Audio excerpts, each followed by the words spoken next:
কিছু বলুন স্যার, আপনি চলে যেতে পারেন না স্যার, প্লিজ বলুন স্যার, প্লিজ স্যার, প্লিজ আপনি চলে যেতে পারেন না কিন্তু স্যার, প্লিজ আমাদের বলে যান কি করে এরকম হলো sir, please sir.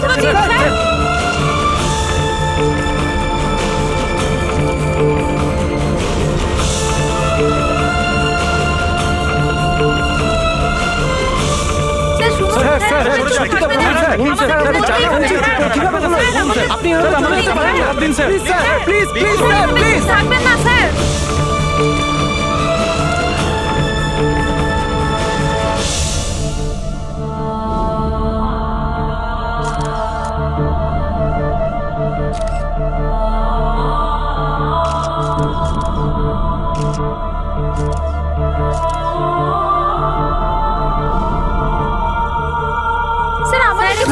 Please please sir, please sir, শুধু বলুন স্যার, স্যার প্লিজ স্যার, দরকার আমাদের জানা স্যার, প্লিজ স্যার, চেষ্টা করুন স্যার, প্লিজ স্যার, স্যার আমাদের প্রশ্নের জবাব দিন স্যার, থাকবেন স্যার, স্যার আমাদেরকে জবাব দিতেই হবে স্যার, আপনারা বলুন sir, please sir, please sir, উত্তর দিন স্যার।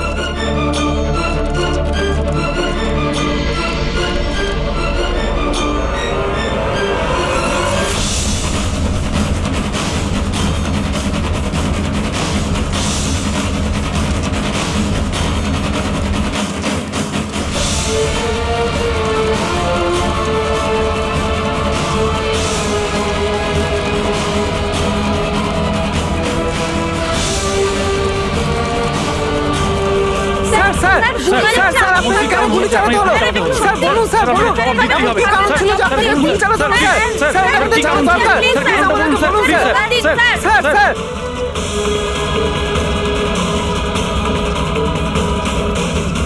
গুলি চালানো কি এমন হয়েছিল যে গুলি চালানো আসলে কারণটা কি স্যার, বলুন স্যার, স্যার আমাকে বলুন প্লিজ স্যার, আপনাকে জবাব দিতেই হবে স্যার, প্লিজ স্যার দয়া, কি হয়েছে দয়ার স্যার?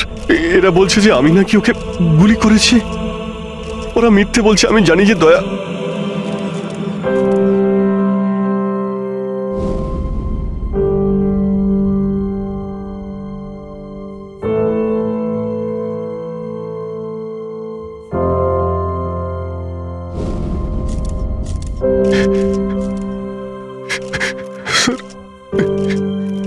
স্যার আমি জানি না স্যার, আমি কখন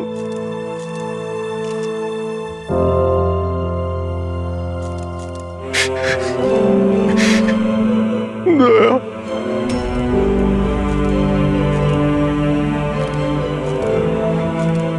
না অভিজিৎ, তুমি ভেতরে যেতে পারবে না। তুমি দয়ার প্রাণ নিয়েছো, তোমাকে আমরা গ্রেপ্তার করছি।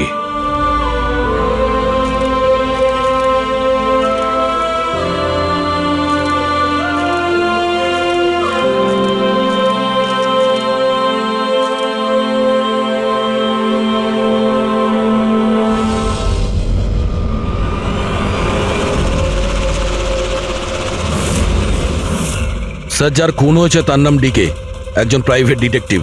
ওর কাজের লোক লাশটা দেখেছে সকালে।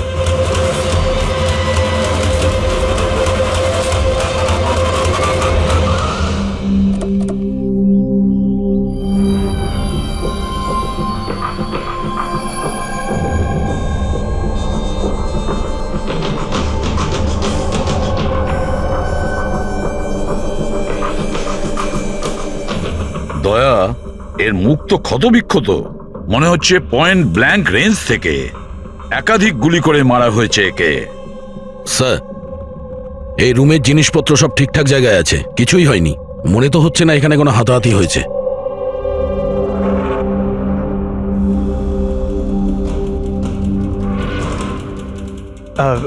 স্যার, স্যার এই কাভার্ড আর লকার তো খোলা আছে, আর সব জিনিসপত্র নিজের জায়গায় আছে।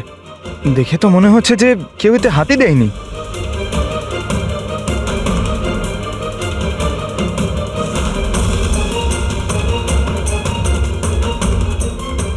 স্যার, টাকা আর গয়না যেকে সেই আছে। মনে হয় উনি যা চাইছিল সেটা পেয়ে গেছে।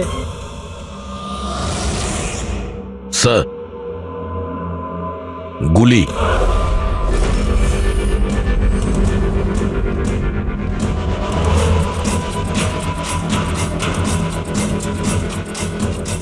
3টে গুলি চলেছে দয়া।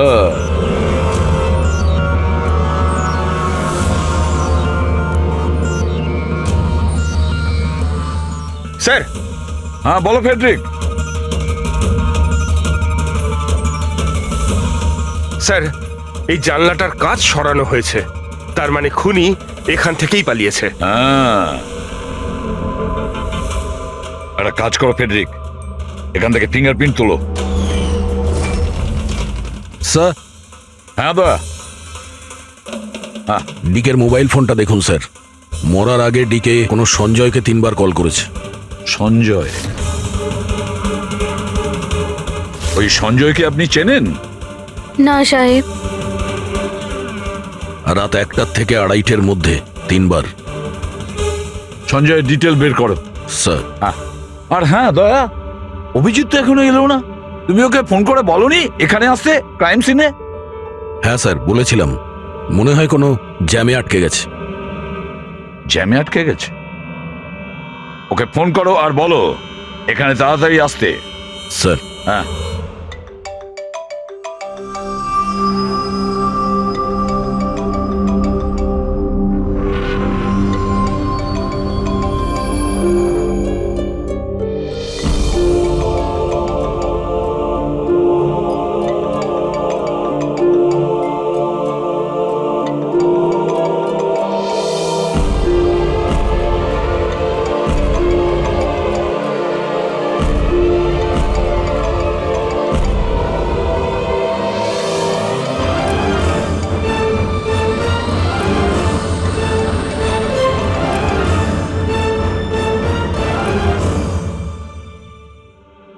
হ্যাঁ দয়া, অভিজিৎ কি বলছে, কোথায় ও? স্যার, মানে ওর শরীর খুব একটা ভালো না স্যার। ও ডাক্তারের কাছে যাবে, তারপর ওখান থেকে সোজা বিউরোতে যাবে। কোনো প্রবলেম আছে? না স্যার, কোনো প্রবলেম নেই। বুঝতে পারছি না, অভিজিৎ দিল্লি থেকে আসার পর কেমন অদ্ভুত আচরণ দেখছি ওর মধ্যে।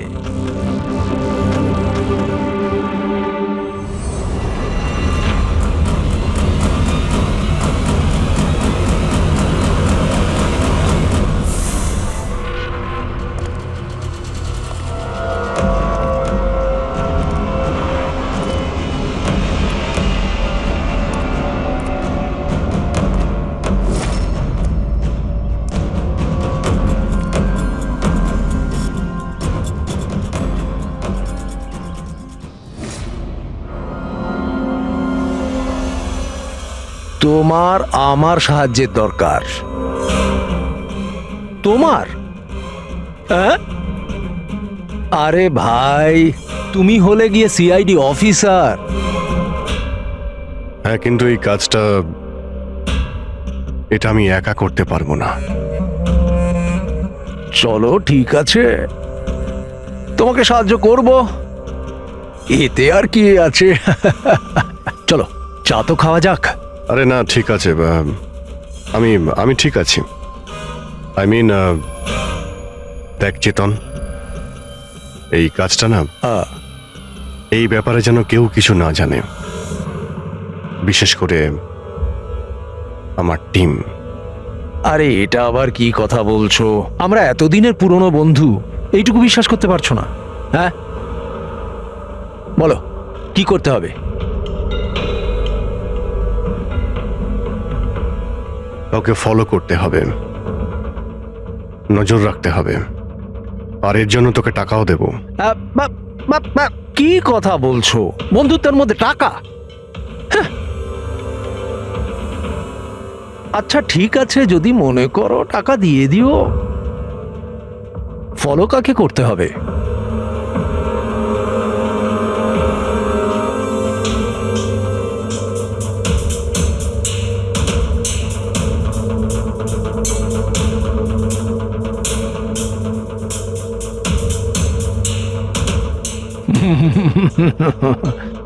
অভিজিৎ, মনে হচ্ছে তুমি ভুল করে ভুল ছবি দিয়ে দিয়েছো। ভুল ছবি আমি দিইনি, একেই তোকে ফলো করতে হবে।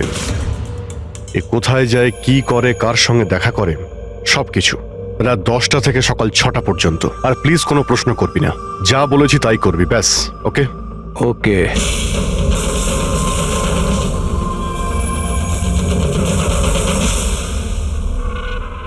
হয় অভিজিৎ পাগল হয়ে গেছে, না হলে বিরাট বড় কোনো গেম চলছে।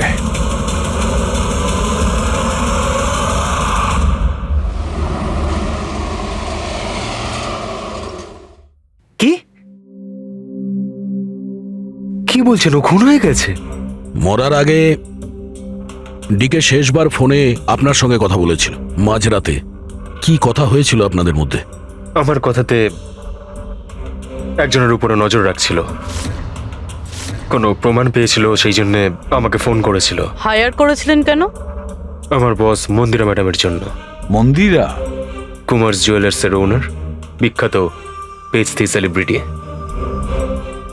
আশা করি আপনারা ওই দিল্লির কেসটার ব্যাপারে নিশ্চয়ই জানেন বোধহয়। ও হো হো হো হো, মন্দিরা কুমার, মন্দিরা দেবী।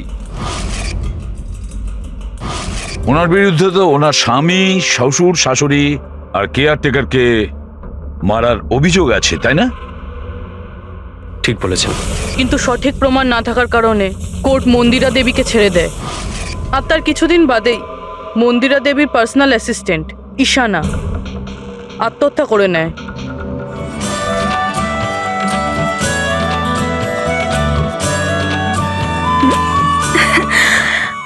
তুই হাই, আজও লেট হয়ে গেলি না? তাড়াতাড়ি যা, সঞ্জয় স্যার তোর ওয়েট করছে কখন থেকে। ও গড, সঞ্জয় স্যার তো তাড়াতাড়ি কেন চলে আসলেন? এসেও পড়েছেন আর খুব রেগে আছেন। মাই গড, তুই আমার ব্যাগটা সামলা, আমি এক্ষুনি আসছি।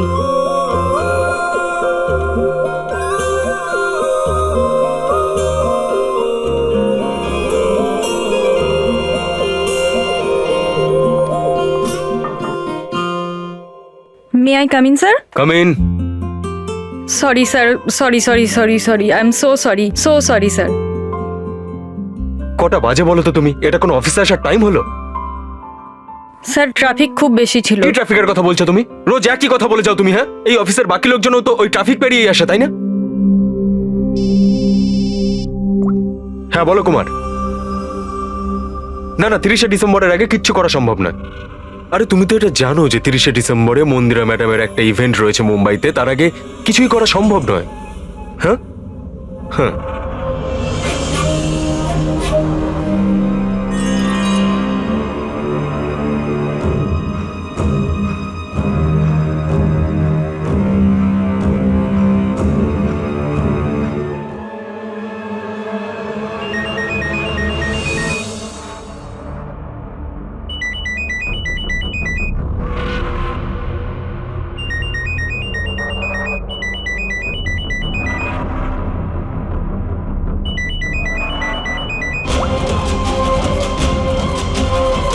ঠিক আছে।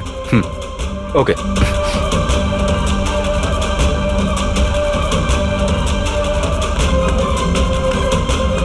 কি হলো? হ্যাঁ, কি হয়েছে নাকি? বাইরে ওভাবে কি দেখছো?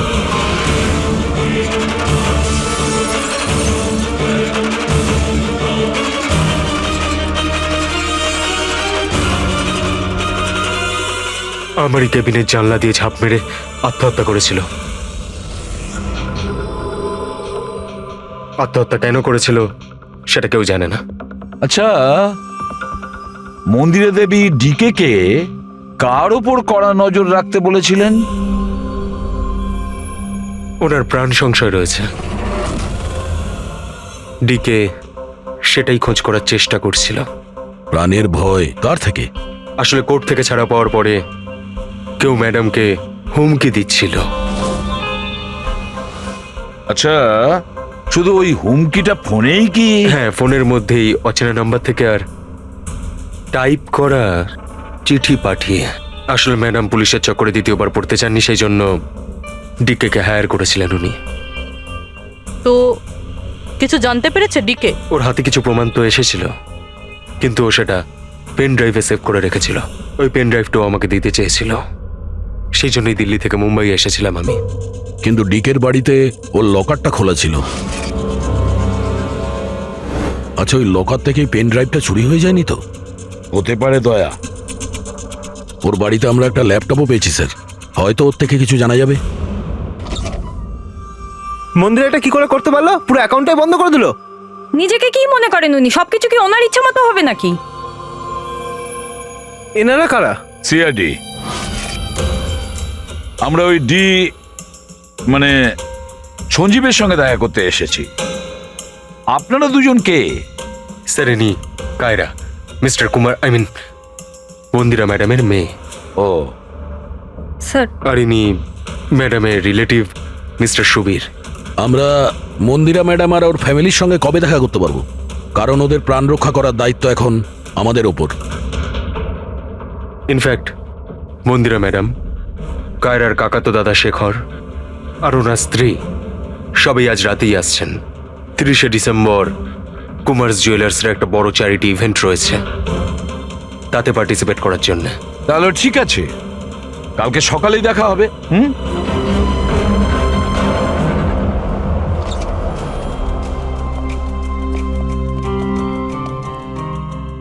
এসব কি হচ্ছে?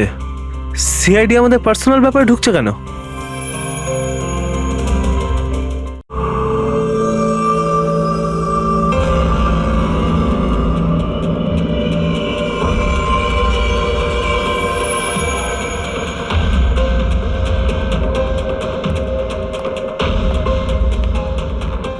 Good morning sir. Good morning. Hello sir, এখন কেমন আছেন আপনি? Murder investigation sir, private detective DK sir, বাড়িতেই মারা গেছে স্যার। এটা পুরো কেস ফাইল স্যার।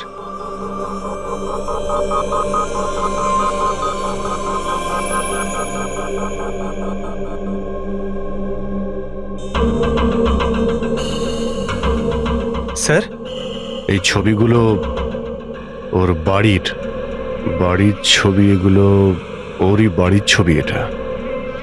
আর এখানেই ওর মার্ডার হয়েছে, তাই না?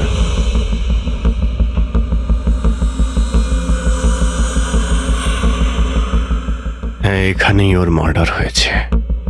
পঙ্কজ, ঘুরিয়ে কেন জিজ্ঞেস করছেন?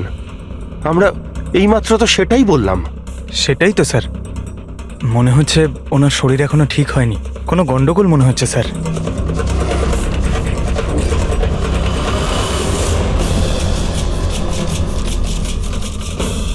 অভিজিৎ,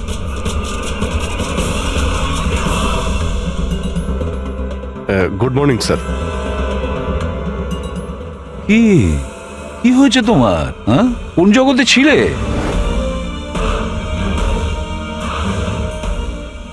অভিজিৎ, তোমার শরীর খারাপ ছিল না? তাহলে ডক্টরের কাছে যাওয়ার কথা ছিল, এখানে কেন? হ্যাঁ হ্যাঁ স্যার, ওই কিছুদিন ধরেই শরীরটা ভালো নেই স্যার, কিন্তু এখন ঠিক আছে। I am better now. Yeah, গোলমাল চলছে। স্যার, ডিকে সঞ্জয়কে যে পেন ড্রাইভটা দিতে যাচ্ছিল, ওর যে ডেটা আছে ওগুলো উদ্ধার করার যে একটা উপায় আছে স্যার। পেন ড্রাইভ তো পাওয়া যায়নি তো। তাহলে ডেটা কোথা থেকে পাবে? স্যার, আছে না একটা উপায় আছে, ওই আমরা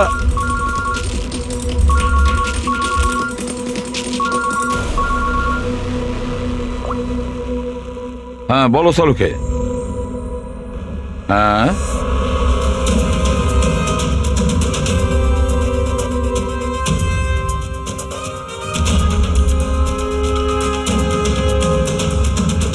দয়া স্যার,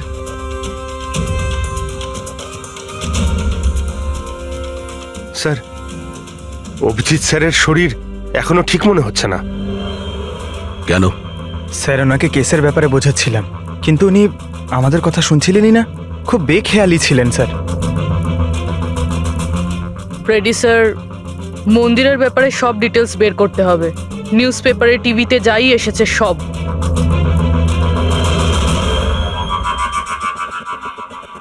বাড়িতে ঢোকার একটাই রাস্তা আছে, মেন গেট। চাবি ডিকে আর ওর বাড়ির মেডের কাছে থাকে। বাথরুমের জানালা, তার মানে খুনি বাথরুমের জানালার কাঁচ খোলে আর ভিতরে ঢোকে, আর তারপর অভিজিৎ ক্রাইম সিনে ছিলই না, আর এখানে তো বাথরুমের কোনো ফটোও নেই। তাহলে ও এগুলো কি করে জানলো? অভিজিৎ আমার কাছে কিছু লুকোচ্ছে, কিন্তু কি?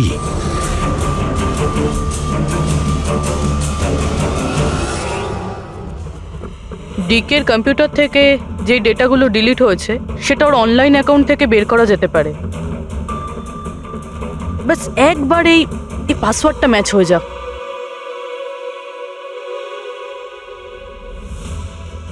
কিছুদিন ধরেই শরীরটা ভালো নেই স্যার, কিন্তু এখন ঠিক আছে। I am better now. Sir ওনাকে কেসের ব্যাপারে বোঝাচ্ছিলাম, কিন্তু উনি আমাদের কথা শুনছিলেনই না। খুব বেখেয়ালি ছিলেন স্যার।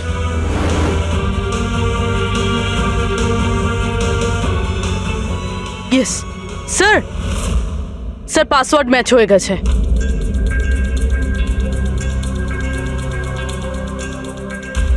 স্যার এতে তো ভিডিও রয়েছে, চেক করি। স্যার এটা তো ডিকের কম্পাউন্ডের ভিতরের ফুটেজ। এর মানে ওখানে সিসিটিভি ক্যামেরা আছে? আছে না, ছিল। আমাদের পৌঁছানোর আগেই কেউ বার করে নিয়েছে। কিন্তু বের কে করেছে? অন্য ভিডিওটা দেখো।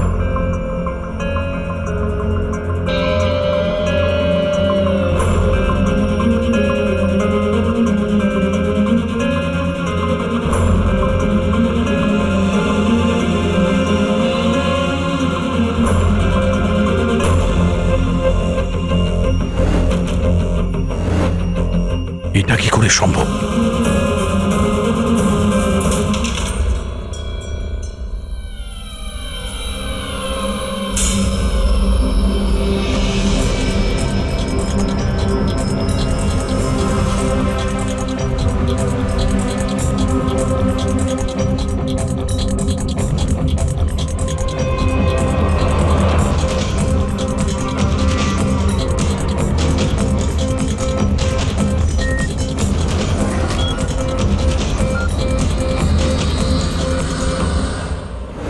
ডক্টর সালুকে আপনি খুব ভালো করে ক্রস চেক করেছেন তো? মানে বন্দুক তো আমাদের কাছে নেই, তাই বলছিলাম কোথাও কোনো ভুল? না দয়া, কোনো ভুল নেই। আমি একবার নয় 10 বার ক্রস চেক করেছি। মানছি যে বন্দুকটা আমাদের কাছে নেই, কিন্তু বন্দুকের রেকর্ড তো আমাদের কাছে আছে। সেই গুলিটা যা দিয়ে ডিকেকে মারা হয়েছে, সেই গুলিটা ওর বন্দুক থেকেই চলেছিল। গুলির প্যাটার্ন, গুলির উপর লেগে থাকা চিহ্ন, সবকিছু এইটাই প্রমাণ করছে যে সেটা অভিজিতেরই বন্দুক। স্যার স্যার গুলি অভিজিতের বন্দুক থেকে চলেছে, কিন্তু তার মানে তো এটা নয় যে অভিজিৎ গুলিটা চালিয়েছে। এক্স্যাক্টলি স্যার, সেই কারণে আমি এই কথা এসিপি স্যারকে বলিনি, শুধুমাত্র আপনাদের সঙ্গে কথা বলেছি, যাতে আমি এই মামলা সুরাহা করতে পারি। কি তুমি এই কথাটা এসিপি কে জানাওনি? কি বলবো স্যার, কি বলবো ওনাকে? যেখানে আমার বিশ্বাস হচ্ছে না, তাহলে ওনাকে কি বলবো? তুমি যদি এই কথাটা বিশ্বাসই না করবে, তাহলে ফোন করে আমাকে কেন জিজ্ঞেস করেছিলে? যে বন্দুক থেকে ডিকে কে মারা হয়েছে সেই বন্দুকটা অভিজিতের না? কি এমন ছিল যার জন্য তুমি অভিজিৎকে সন্দেহ করেছিলে? কি ছিল ওটা? এই কারণে ডক্টর, যখন আমরা একটু পিছিয়ে দাও।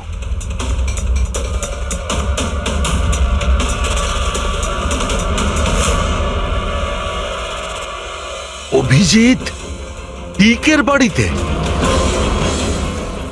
আর দয়া তারপরেও তুমি অভিজিৎকে বাঁচানোর চেষ্টা করছো। দেখো দয়া, অভিজিৎ আর তোমার বন্ধুত্বকে আমি খুবই শ্রদ্ধা করি, তার কদরও করি, কিন্তু ডিউটি, নিজের দায়িত্ব, সব সম্পর্ক সব বন্ধুত্ব থেকে বড় হয় না। আর এই কথাটা নিশ্চয়ই আমি তোমাকে বুঝিয়ে বলতে যাব না। স্যার পোক্ত কোনো প্রমাণ ছাড়া অভিজিৎ স্যারকে সন্দেহ? এটা প্রমাণ নয় তো কি পুরবি? অভিজিৎ ডিকের বাড়িতে ঢুকেছিল, এটা যদি প্রমাণ নয় তো কি পুরবি? অভিজিৎ স্যার ডিকের ঘরে গেছিল সেটা আমরা দেখেছি, কিন্তু উনি ডিকেকে মেরেছেন এটা তো আমরা দেখিনি।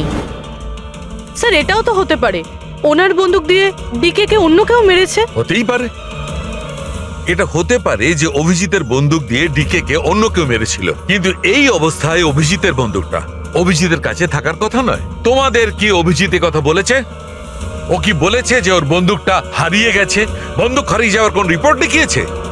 ও সব সময় তোমাদের সঙ্গে ছিল, কিন্তু ও কি বলেছে যে অদ্ভুত পোশাক পরে ডিকের ঘরে কেন ঢুকেছিল, আর তাও বাথরুমের কাঁচ ভেঙে? বলো বলো। স্যার, আপনার এই সমস্ত প্রশ্নের উত্তর আমি অভিজিৎকে জিজ্ঞাসা করব, কিন্তু ততক্ষণের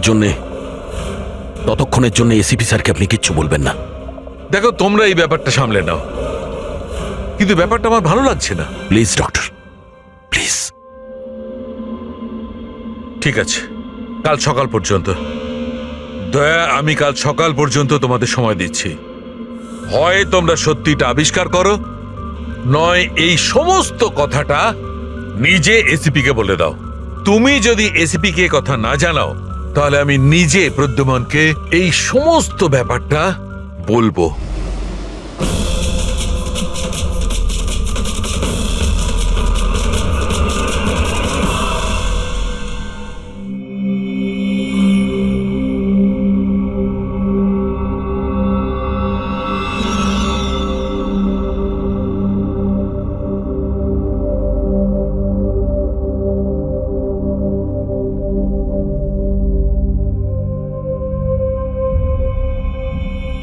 আধ ঘন্টার বেশি হয়ে গেল, 10টা থেকে 10:30 হয়ে গেল, এখনো আসেনি। সারা রাত মনে হয় অপেক্ষা করতে হবে।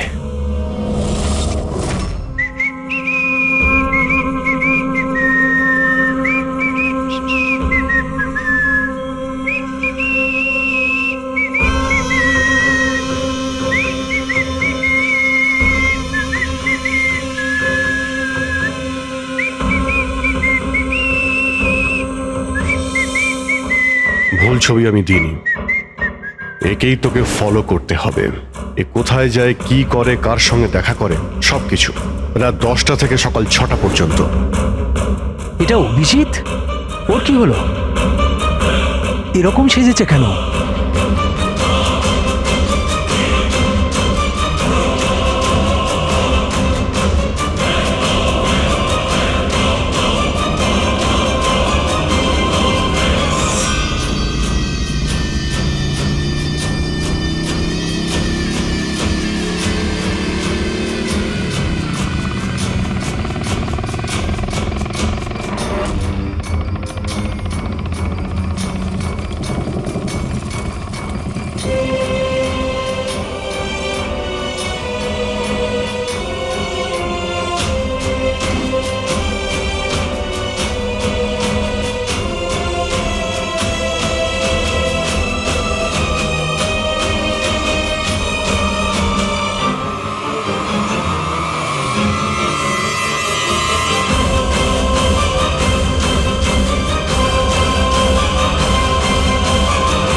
স্যার, দিল্লি থেকে সকলে এসে গেছেন।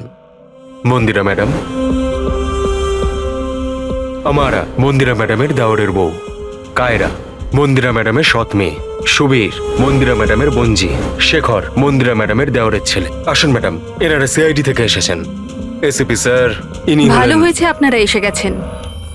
ডিকের খুনি কে সেটা জানা গেল? আরে আপনি তো এটা জানেনই যে আমাদের ফেমাস অ্যানুয়াল ইভেন্ট খুব তাড়াতাড়ি আসতে চলেছে। আই হোপ যে আপনি আমার সিকিউরিটির সব ব্যবস্থাই করে রেখেছেন। দেখুন, আপনি আমাকে ভুল ভাববেন না, কিন্তু আমি কোনো চান্স নিতে চাইছি না অ্যাকচুয়ালি। এই ইভেন্টটা আমার কাছে খুব বেশি ইম্পর্ট্যান্ট, কিন্তু আমার প্রাণের থেকে বেশি নয়। আপনি কি মনে করেন আপনি আমাকে সিকিউর রাখতে সক্ষম হবেন? আর ডিকের কেসটায় কিরকম কি প্রগ্রেস হলো? আসল খুনির ব্যাপারে কিছু জানা গেল? ওসব আপনার জানার দরকার নেই মন্দিরা দেবী। মেইন হলো আপনার নিরাপত্তা, সেটা দায়িত্ব আমাদের। কি চমৎকার! বৌদি, আপনার ভয় লাগছে মন্দিরা দেবীর? যাকে আইনও কিছু করতে পারলো না, মানতে হবে তাকে যে আপনাকে ভয় পাইয়ে দিয়েছে। মনে হয় ও জানে না ইনার ব্যাপারে যে ইনি কি কি করতে পারেন। আপনিও কি মনে করেন আমি আমার স্বামী আর বাকি সবাইকে মেরে ফেলেছি? দেখুন, আপনার বিরুদ্ধে যে অভিযোগই থাকুক না কেন, সেটাতে আমাদের কিছু যায় আসে না। কোর্ট আপনাকে রায় দিয়েছে, আর আমরা কোর্টের রায়কে যথেষ্ট সম্মান করি। আপনি শুধু এটা বলুন, আপনি কাকে সন্দেহ করেন? কে এমন আছে যে আপনাকে মারতে চায়? সন্দেহ? হ্যাঁ, সন্দেহ। না না না, আমি কাউকেই সন্দেহ করছি না। বরং আমার এটা পুরো বিশ্বাস যে আমি মারা যাওয়ার পরে এরা সবাই খুব খুশি হবে। আর আমাকে মেরে ফেলার ষড়যন্ত্রেও এদের মধ্যেই কারো হাত আছে। And I am very sure যে ঈশান আর আত্মহত্যাতেও এদের মধ্যেই একজনের হাত আছে। এবার আপনিই বলুন, এত ভালো প্রিয় আত্মীয় পরিজনরা থাকতে আমার শত্রুর কি দরকার? মম প্লিজ, তুমি আবার এই নিজের ইমোশনাল ড্রামাটা শুরু করো না। এখানে কোনো ক্রিমিনাল নেই যে তোমাকে মারতে চায়। রাইট। নিজেকে নির্দোষ ভাবা আর অন্যকে দোষী মনে করাটা, এটা তো বৌদির পুরনো অভ্যেস। আই সোয়ার, আমি তো এই গল্পটাকে বিশ্বাসই করি না। কে মারতে চায় তোমায়? আর কারা হুমকি দিচ্ছে? কোথায় আছে সে হুমকি দেওয়া লেটারগুলো? হ্যাঁ মন্দিরা দেবী, সেটা কোথায়? ওটা আমার মনে নেই, আমি ফেলে দিয়েছি। সি, আই নিউ যে তুমি এটাই বলবে। So convenient. ব্যাস, অনেক হয়েছে। আপনারা একে অপরকে দোষারোপ করা বন্ধ করুন। তবে একটা কথা খুব ভালো করে মনে রাখবেন, আমরা সবাইকে সন্দেহ করি। তাই সবাইকে বলছি, তার মানে হলো আপনাদের সবাইকে সন্দেহ করি, আপনাদের সবাইকে। আর একটা কথা, আমাদের পারমিশন ছাড়া আপনারা এই শহর ছেড়ে যেতে পারবেন না। কেউ শহর ছেড়ে যাবেন না। আর যদি দরকার পড়ে আমরা দ্বিতীয়বার তাকে ডেকে নেব। Thank you very much. Thank you.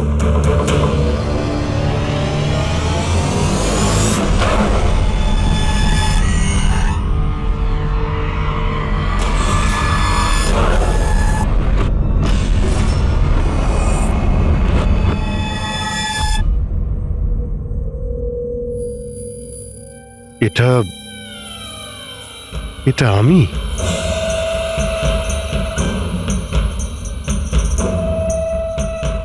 এই পোশাক পরে ঘুরছিলাম? এই পোশাক তো রোজ আমার ওয়াশিং মেশিনে ধোয়া হয়।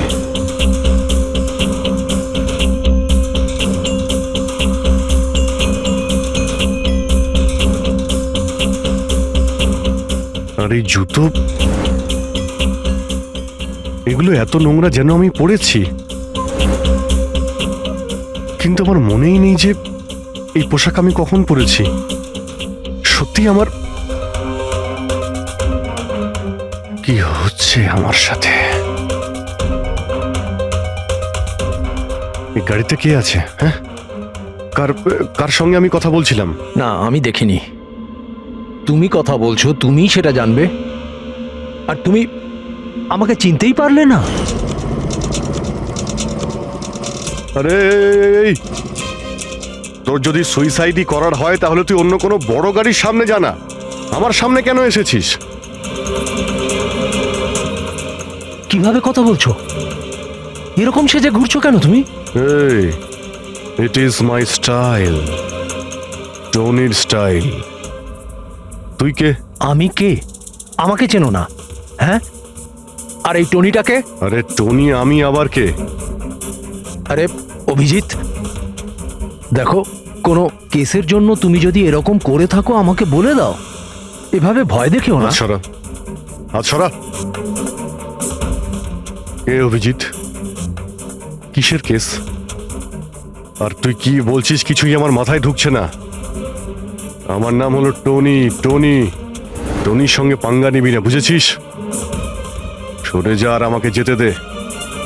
চল।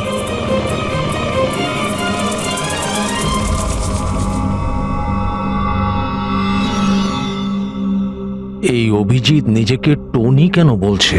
টনি? কে কে টনি? সত্যি তোমার কিছুই মনে নেই? না, আমার কিছুই মনে নেই, সত্যি বলছি আমি।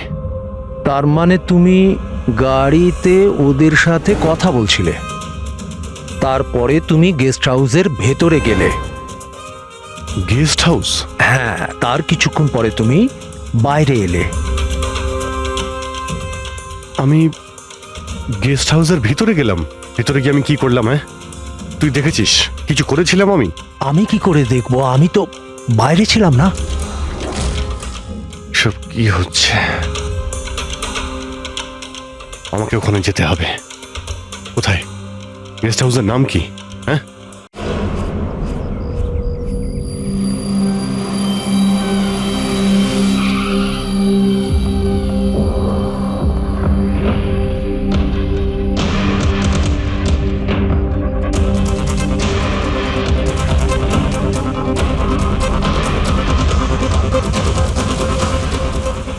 স্যার, রক্ত।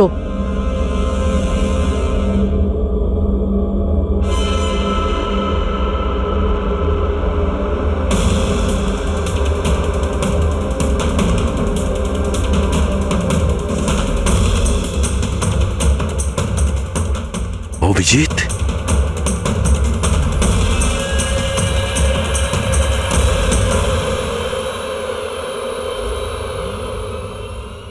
দয়া, তুমি এখানে? তোমার ফোন ট্র্যাক করে, আর এই প্রশ্ন তো আমিও তোমাকে করছি অভিজিৎ, তুমি এখানে কি করছো?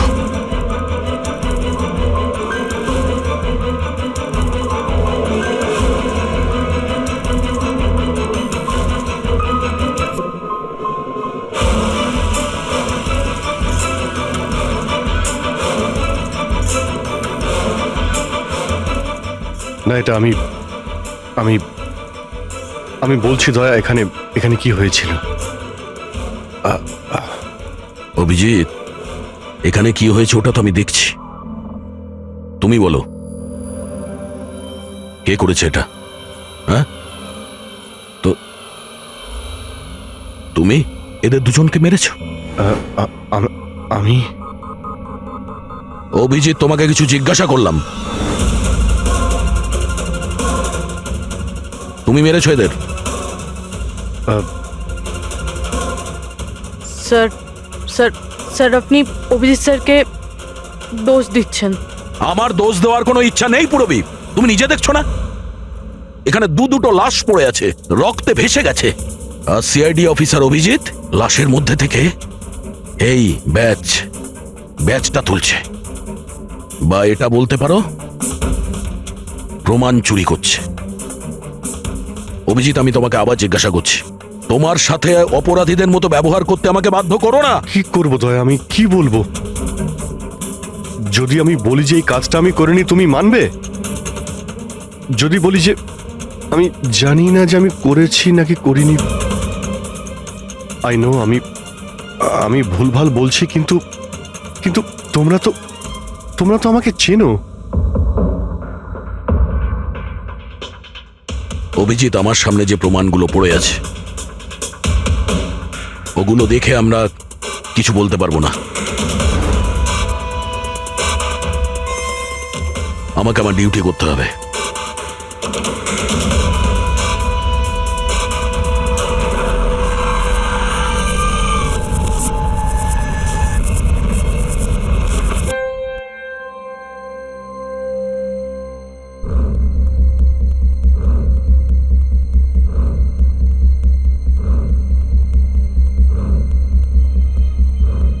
অভিজিৎ, এতক্ষণ ধরে একের পর এক জিজ্ঞেস করে যাচ্ছি তোমাকে, কিন্তু কোনো উত্তর দিচ্ছ না তুমি।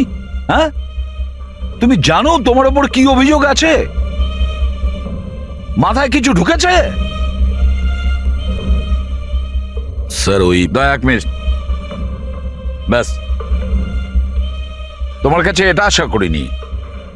এত কিছু ঘটে গেল, তুমি আমাকে বলনি কেন? আমাকে বলনি দয়া?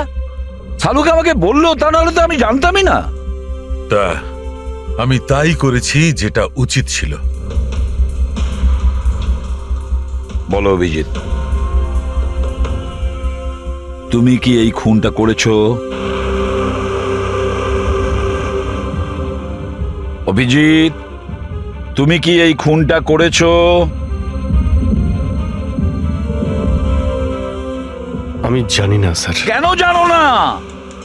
তুমি কেন জানো না? হ্যাঁ, ডিকের বাড়িতে তুমি লুকিয়ে লুকিয়ে ঢুকেছিলে, সেটা আমি সিসিটিভিতে দেখেছি। ওই লাশগুলোর পাশে তুমি দাঁড়িয়েছিলে। এই দয়া তোমাকে এখানে ধরে নিয়ে এসেছে। ডিকে আর বডিগার্ডের উপরে যে গুলিটা চলেছে সেটা তোমার গান থেকে চলেছে, ওই গান থেকে চালানো হয়েছে। আর তুমি বলছো তুমি কিছুই জানো না?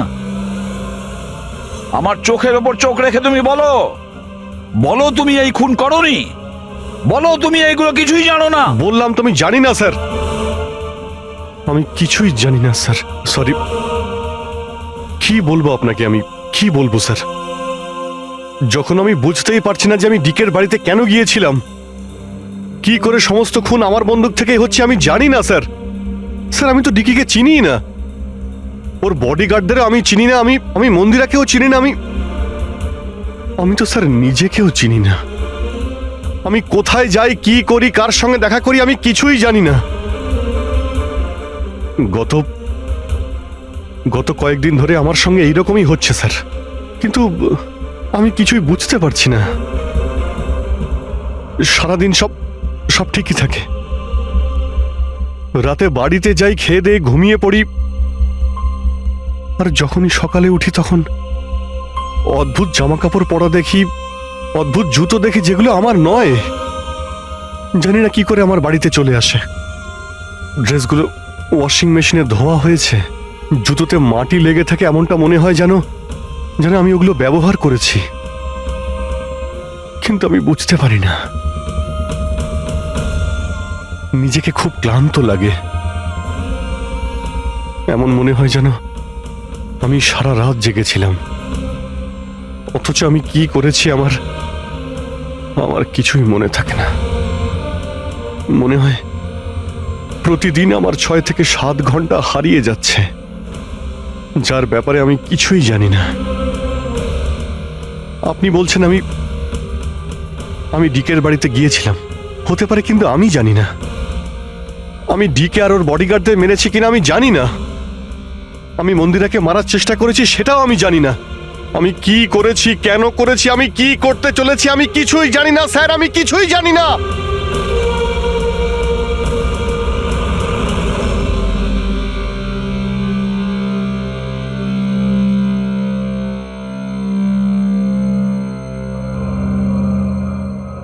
দেখো অভিজিৎ, এই মুহূর্তে তুমি নিজের জন্যে আর অন্যদের জন্যেও বিপজ্জনক। আমি তোমাকে একা ছাড়বো না, আমি তোমাকে নজরবন্দি রাখবো, আর দয়া তোমার ওপর নজর রাখবে।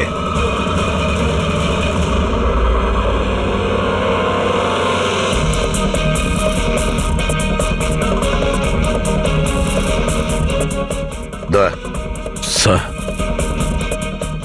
একটা কথা ভালো করে মনে রাখবে, তুমি নিজের বন্ধুর ওপর নয়, বরং একজন অপরাধী খুনির ওপর নজর রাখবে, এমন একজন লোক যে মানসিক ভারসাম্য হারিয়েছে। আজ থেকে এই কেসের তদন্ত আমি নিজে করব, আর তুমি অভিজিৎকে আটকাবে কোনো অপরাধ করা থেকে, আর তার জন্য যদি অভিজিতের ওপর গুলিও চালাতে হয় তাও তুমি চালাবে। Is that clear? Yes sir.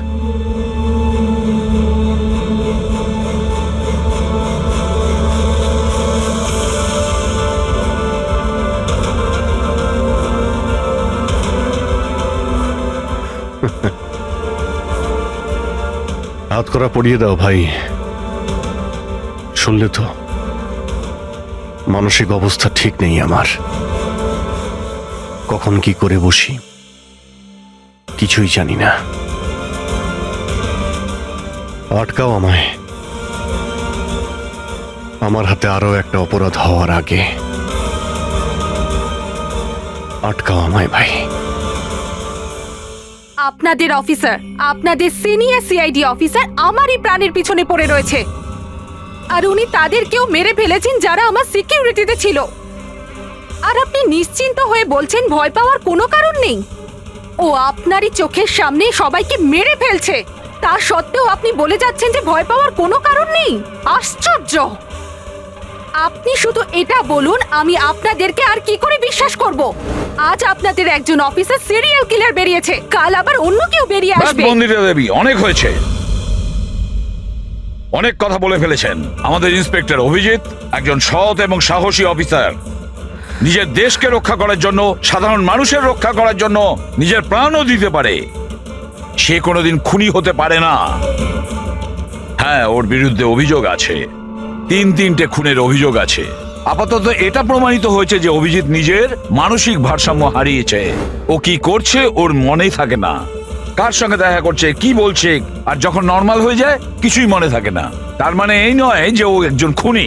আমি জোর দিয়ে বলতে পারি যে আপনার জীবন বিপন্ন, আর তাও আপনার এই আত্মীয় স্বজনদের কারণে। এক্সকিউজ মি, সব প্রমাণ আপনাদের অফিসারের বিরুদ্ধে পাওয়া গেছে, আর সন্দেহ আপনারা আমাদেরকে করছেন। হ্যাঁ, আমি সবাইকে সন্দেহ করছি। উনি তো আপনারই অফিসার, আপনি তো ওকেই বাঁচাবেন। এই 3টে খুনই কিন্তু ইন্সপেক্টর অভিজিতের গান থেকে চলা গুলিতেই হয়েছে। আর আপনি বলতে চাইছেন যে এই কাজটা আমাদের মধ্যে কেউ করে থাকতে পারে? আরে আমাদের কাছে আপনার ওই অফিসারের গানটা কোথা থেকে আসবে? শেখর বাবু, খুব তাড়াতাড়ি আমরা খোঁজ নিয়ে নেব যে ইন্সপেক্টর অভিজিতের গান আপনার কাছে কিভাবে গেল। আর মন্দিরা দেবী, আপনাকে একটা রিকোয়েস্ট করি, 30শে ডিসেম্বর আপনার যে ইভেন্টটা আছে সেটা ক্যান্সেল করবেন না।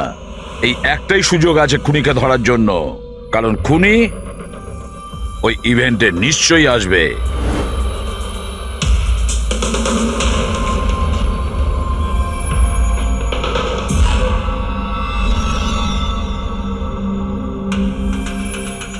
স্যার স্যার হ্যাঁ সঞ্জয়, কি হচ্ছে? স্যার, আপনি অভিজিৎ স্যারের ব্যাপারে কিছু বলছিলেন যে ওনার ভিতরে অন্য একজনের প্রতিফলন ঘটে, স্মৃতিশক্তি ওনার, মানে উনি আগের দিন রাতের কথা মনে করতে পারেন না। হ্যাঁ, তো ঠিক এরকমই, এক্স্যাক্টলি এরকমই অন্য আরেকজনের সাথেও হয়েছিল।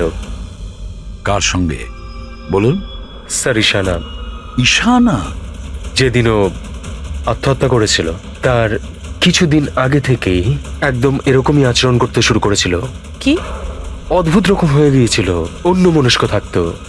যেদিন আত্মহত্যা করেছিল তার কিছুদিন আগে থেকেই একটা অদ্ভুত রিংটোন সেট করেছিল নিজের ফোনে, আর তারপর সেই দিন হঠাৎ করে ওই রিংটোনটা বাজতে শুরু করলো। আর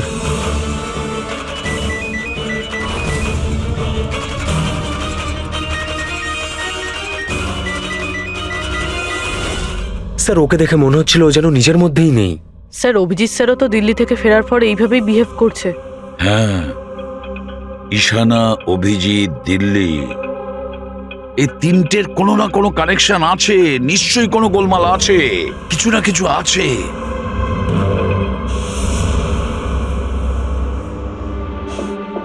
কফি।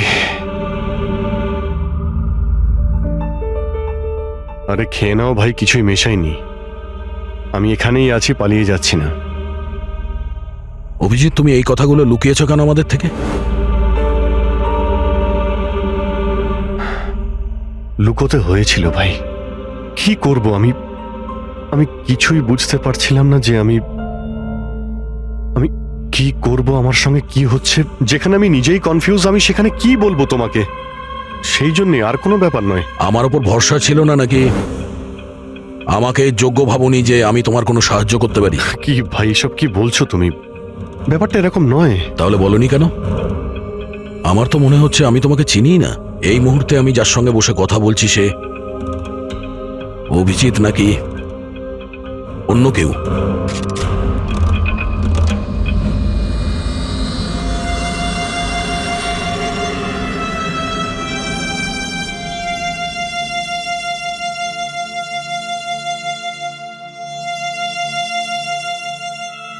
আমি তোমার কোনো ক্ষতি করব না। অভিজিৎ হই বা টনি, স্বপ্নেও তোমার কোনো ক্ষতি করব না। বন্দুক দেখানোর দরকার নেই। বিষয়টা তা নয় যে তুমি আমার কোনো ক্ষতি করবে। বিষয় এটা যে আমি এখানে শুধুমাত্র আমার ডিউটি করছি, আর আমি কোনো চান্স নিতে চাই না। আমি তো তোমাকে হয়তো চিনি না।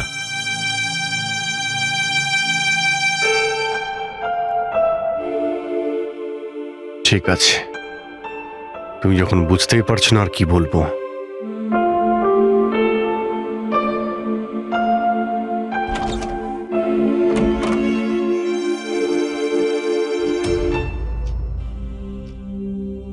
ডক্টর মহেশ, আমি আপনাকে পুরো ব্যাপারটা জানিয়েছি। এবার আপনি বলুন আপনার কি মনে হচ্ছে। দেখুন, এক্ষুনি আপনারা যেটা বললেন যে এই অভিজিৎ আর ঈশানার ব্যাপারে, এটার থেকে তো একটা ব্যাপার একদম পরিষ্কার যে দুজনের কন্ডিশনই একদম সমান। Artificially induced split personality. এটাকে যদি সোজা ভাষায় আপনাদের বোঝাই তাহলে এই কন্ডিশনে পেশেন্টের মস্তিষ্কে তার এই নিজের ব্যক্তিত্ব ছাড়াও অন্য আরও একটা ব্যক্তিত্ব প্ল্যান্ট করা হয়, যেটা কোনো বিশেষ কারো আদেশ বা নির্দেশ অনুযায়ী চলাচল করে। আর এটাকে এমনভাবে সেট করা হয় যাতে ওই ব্যক্তিত্ব বিশেষ ধার্য করা সময়ে বিশেষ ধরনের ট্রিগার পেলে ওই ব্যক্তিত্বকে সম্পূর্ণ প্রভাবিত করে। আর যতক্ষণ এই প্রভাব চলতে থাকে সে পুরনো ব্যক্তিত্বের বিষয়ে না তো কিছু জানতে পারে আর না তার সেই পুরনো ব্যক্তিত্ব সম্বন্ধে কিছু স্মরণে থাকে। এটা হলো মানুষের মস্তিষ্ক। এই মস্তিষ্কের দুটো ভাগ রয়েছে। সচেতন মস্তিষ্ক মানে কনসাস স্টেট অফ মাইন্ড, যার মধ্যে আমরা এখন আছি। অচেতন মস্তিষ্ক মানে semi conscious state of mind, মানে যখন আমরা ঘুমিয়ে থাকি তখন সক্রিয় হয়। আর কখনো কখনো জেগে থাকার সময়ও কোনো নেশার বা কোনো ওষুধের প্রভাবেও আমাদের অচেতন মস্তিষ্ক সক্রিয় হয়ে ওঠে। সচেত আর অচেত দুটো অবস্থাতেই মস্তিষ্ক ভিন্ন ভিন্ন কাজ করে, কিন্তু এই অবস্থাতে দুটো মস্তিষ্কই যা চিন্তা করে, কোনো কথা বা কোনো স্মৃতি সব সেভ করে নেয়। সচেত মস্তিষ্কের মধ্যে সেভ করা কথাবার্তা আমাদের অনেক বছর ধরে মনে থাকে, কিন্তু অচেত মস্তিষ্কে সেভ করা কথাবার্তা আমাদের মনেই থাকে না। ডক্টর মহেশ, এটা একটা হিপনোটাইজের মতো সম্মোহন, যাতে মানুষের মস্তিষ্ককে পুরো কন্ট্রোল করে যা কিছু করানো যায় রোবটের মতো, আর পরে কোনো বিশেষ আওয়াজ করে ওই সম্মোহনটাকে ভেঙে দেওয়া যায়। মানুষের কিছুই মনে থাকে না। না না না ডক্টর সালুকে, সম্মোহন একদম আলাদা প্রক্রিয়া। সম্মোহন অবস্থায় আপনি মানুষকে ততক্ষণই কন্ট্রোল করতে পারেন যতক্ষণ সে সম্মোহিত আছে। সম্মোহিত অবস্থা থেকে একবার বেরিয়ে আসার পর তাকে আবার সম্মোহিত করতে হয়। এখানে ব্যাপারটাই পুরো আলাদা। এখানে মানুষের মস্তিষ্কে একটা ঘটনা যা আদৌ ঘটেইনি, একটা ব্যক্তি যার কোনো অস্তিত্বই নেই, তাকে ওই মানুষের মস্তিষ্কের ভিতরেই প্ল্যান্ট করা হয়। তার মস্তিষ্কে এই কথাটাই ফিট করা হয়। আচ্ছা, তার মানে এত কিছু অভিজিতের সঙ্গেও ঘটেছে। কোনোভাবে অভিজিৎ ওই ট্রিগারগুলো পেয়ে যায়, যার কারণে টনি জেগে যায়। Exactly sir. রাতে অভিজিৎ ঘুমিয়ে পড়ার পর নিশ্চয়ই কোনো না কোনো আওয়াজ শুনতে পায়, যেটা ওই টনির জন্য একটা ট্রিগারও হতে পারে। হয়তো ওই আওয়াজটা শুনেই টনি জেগে যায়, কিন্তু অভিজিৎ সেখানেই ঘুমিয়ে থাকে। টনি জেগে যায় যে টনি আসলে খুনি, একজন বদমাশ, একজন অপরাধী। আর অভিজিৎ যাদেরকে চেনে ও তাদের কাউকেই চেনে না।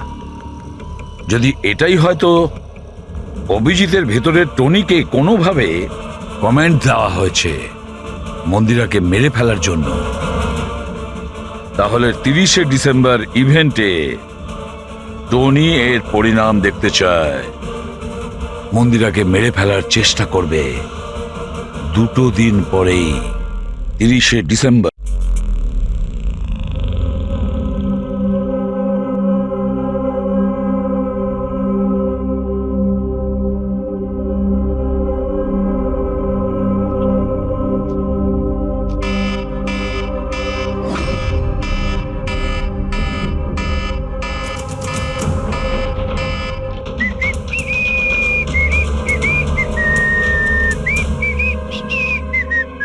অভিজিৎ,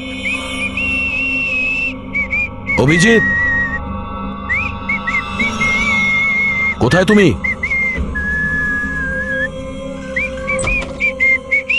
অভিজিৎ, অভিজিৎ, ওই শুনতে পাচ্ছ না?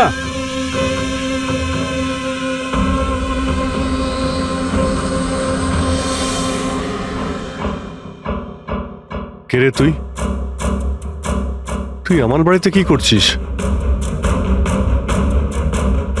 অভিজিৎ, টনি, তুমি এখান থেকে পালাতে পারবে না। তুমি এখানে নজরবন্দি আছো, এই ঘরের ভেতরেই থাকতে হবে, বুঝেছো?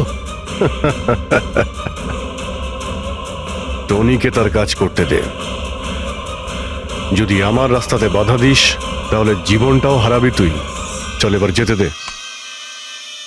বাড়ির বাইরে না, ভেতরে। হাত সরা, হাত সরা। তোকে তো বললাম যে আমাকে তুই বাধা দিস না। আমার মাথা গরম করিস না। আমার কাজের সময় কেউ বাধা দিতে পারবে না আমায়। চল। টনি, তুমি কোথাও যাবে না, এখানেই থাকবে তুমি, বুঝেছো? কি বললি? টনির গায়ে হাত তুললি তুই? টনির গায়ে হাত তুললি তুই? অভিজিৎ, অভিজিৎ, অভিজিৎ,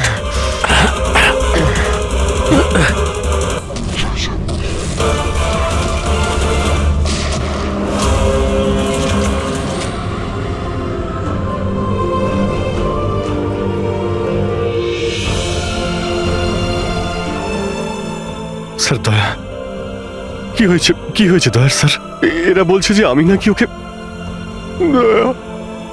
না অভিজিৎ, তুমি ভেতরে যেতে পারবে না। তুমি দয়ার প্রাণ নিয়েছো, তোমাকে আমরা গ্রেপ্তার করছি।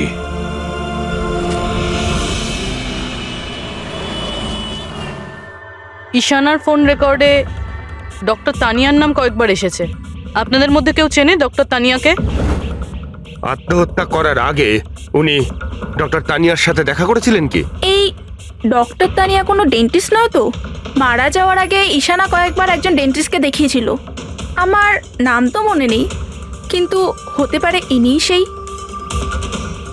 যতদূর আমার মনে হয় ইনি কোনো ডেন্টিস্ট তো নন।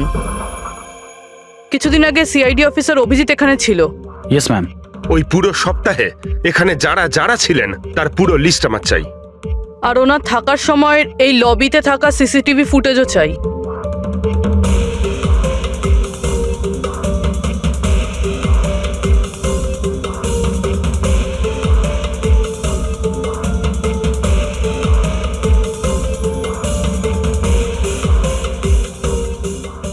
এক মিনিট পজ করুন। এই মহিলাকে যার সাথে অভিজিৎ স্যার কথা বলছে? পুরবি, এই লিস্টটাতে ডক্টর তানিয়ার নাম আছে। উনি এখানেই ছিলেন যতদিন অভিজিৎ স্যার এখানে ছিলেন। মনে হচ্ছে ওই মহিলাই। কি নাম এই মহিলার? ম্যাম, ডক্টর তানিয়া সপ্তাহখানেক ধরে এখানেই ছিলেন। স্যার, এই তানিয়ার সাথে দেখা করতেই হবে। স্যার, তানিয়া মুম্বাইয়ের প্যারাডাইস হোটেলে রয়েছে।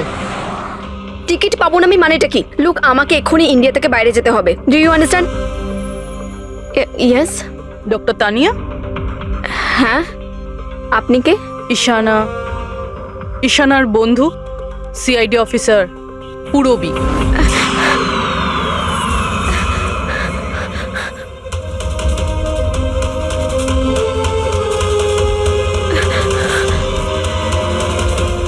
পালানো অত সহজ নয়। কোথায় পালাচ্ছেন তানিয়া দেবী? কি কি চানটা কি আপনারা? অভিজিতের সঙ্গে কি করেছেন আপনি?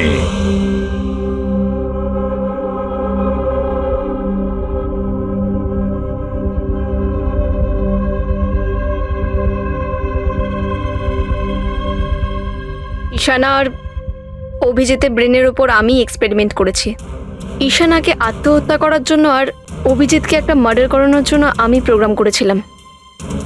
কিভাবে কিভাবে সেই প্রোগ্রামটা করেছেন? আর্টিফিশিয়ালি ইলিউশন স্প্লিট পার্সোনালিটির সাহায্যে আমি দুজনের ব্রেনটাকে সেট করি, আর নিজের সেট করা শিডিউলের অনুযায়ী এই দুজনকেই এরকমভাবে প্ল্যান করেছি যে কোনো রকমের আওয়াজ হোক বা রিংটোন বাজুক, আর যখনই আওয়াজ হোক না কেন ওদের সমস্ত অর্ডারগুলি মানতে হবে, যে কোনো উপায়ে। ওই ফোন নাম্বারটা যেখান থেকে ওনার কাছে ফোন আসে, কার নাম্বার সেটা? ওটা একটা পিসিও নাম্বার। ঈশানাই আমাকে এই নাম্বারটা দিয়েছিল অভিজিতের ব্রেনে ফিট করার জন্য। কি বললেন আপনি? অভিজিৎকে এসব করার জন্য ঈশানা আপনাকে বলেছে? হ্যাঁ। আর ঈশানা যে আত্মহত্যা করেছে সেটা কি, সেটার কারণ কি?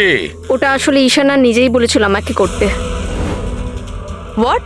হ্যাঁ, বলেছিল তো ঈশানাই, বাট আই এম শিওর নিশ্চয়ই এর পেছনে কোনো না কোনো কারোর হাত আছে, যার বিষয়ে আমি জানি না। কেন? সে কেন এগুলো করবে? হয়তো ওর কোনো দুর্বলতা ছিল। যে করেই হোক অভিজিৎকে ওই পরিস্থিতি থেকে বের করতে হবে। নিয়ে চলো একে। চলো। ও বাইরে বেরোতে পারবে না। কেন? আমি অভিজিতের ব্রেনকে প্রোগ্রাম করেছি। সম্মোহন নয়, যে ইচ্ছে হলো আর ভেঙে দিলাম। আমি অভিজিতের ব্রেনের মধ্যে একটা খুনিকে প্ল্যান করেছি, টনিকে। এটাই হলো সেই আর্টিফিশিয়ালি ইনডিউস পার্সোনালিটি, যেটা আর কোনোদিনও বাইরেই আসবে না। আমি যদি চাই তাহলেও অভিজিৎকে কোনোদিন বাইরে বের করতে পারবো না, কিন্তু আমি যদি এরকমটা করি হয়তো অভিজিৎ পাগল হয়ে যাবে বা ও মারাও যেতে পারে। মানে যখনই ট্রিগার হবে টনি মন্দিরাকে মেরেই ছাড়বে, আরও ততক্ষণ থামবে না যতক্ষণ না সত্যিকারের মেরেই ফেলছে মন্দিরাকে। আর এসবের মধ্যে যে আসবে সেই মারা যাবে। মন্দিরাকে মারার জন্য ট্রিগারটা কি? কি ট্রিগার আছে অভিজিতের জন্য? ঈশানার কেসের ট্রিগার ছিল একটা রিংটোন, আর অভিজিতের কেসের ট্রিগার হলো একটা রিমাইন্ডার টোন, একটা বিশেষ ধরনের বিপ, যেটা আমি অভিজিতের মোবাইলে সেট করে দিয়েছি। হ্যাঁ, অভিজিৎ মন্দিরাকে কিভাবে মারবে? কি প্রোগ্রাম সেট করেছো তুমি বলো? ও ততক্ষণ মন্দিরাকে ছুরি দিয়ে স্ট্যাপ করতে থাকবে যতক্ষণ না ও মন্দিরের অনেক রক্ত দেখে ফেলছে। কটা নাগাদ প্রোগ্রাম সেট করা হয়েছে? 10টা নাগাদ। মাই গড, 2 ঘন্টা বাকি আছে। গ্রেপ্তার করো একে।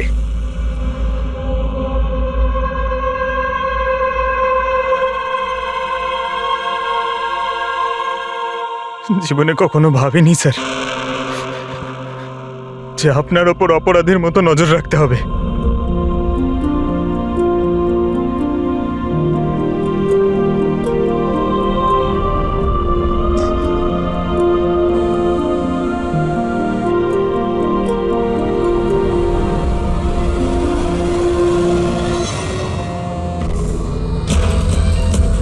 পঙ্কজ, ড্যাম ইট, ফোনটা ধরো।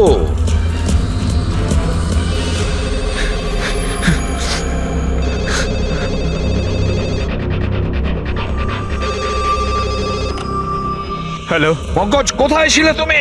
মোবাইলটা ধরোনি কেন? সরি স্যার, আমার ফোন সাইলেন্টে ছিল। স্যার আমি এখানেই আছি অভিজিৎ স্যারের কাছে। শোনো আমার কথা, এক্ষুনি তুমি অভিজিতের ফোনটা সুইচ অফ করো। কি স্যার, ফোন সুইচ অফ করবো? ওর ফোন সুইচ অফ করো যেভাবে আমি বলছি, এখনই, এই মুহূর্তে। অভিজিৎ স্যারের ফোন স্যার? পঙ্কজ, প্রশ্ন করো না, যা বলছি তাই করো। অভিজিতের ফোন বন্ধ করো। দেখো, হাতে আমাদের সময় নেই। অভিজিৎ যে কোনো সময় খুনি হয়ে যেতে পারে। যাও তাড়াতাড়ি। না না,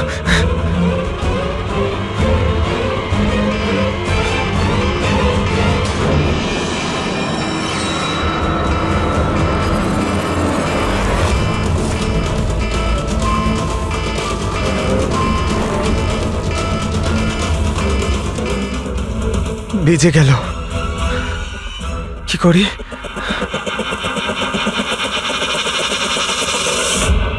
অভিজিৎ স্যার, অভিজিৎ স্যার কোথায় গেলেন? অভিজিৎ স্যার, অভিজিৎ স্যার,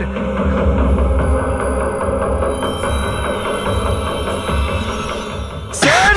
তুই আমাকে আটকে রাখবি? হ্যাঁ, আমাকে আটকে রাখবি তুই? টনিকে? হ্যাঁ, টনি আর টনির কাজের মাঝে যে আসবে তাকে মরতে হবে, মরতে হবে তাকে।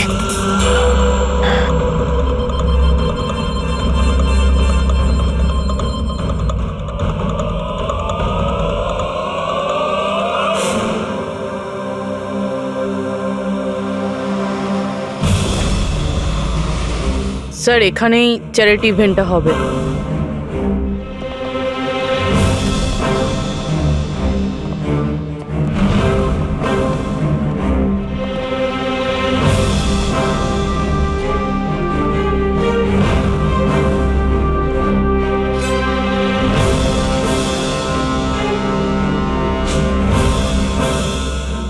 আপনারা এখানেই দাঁড়ান please.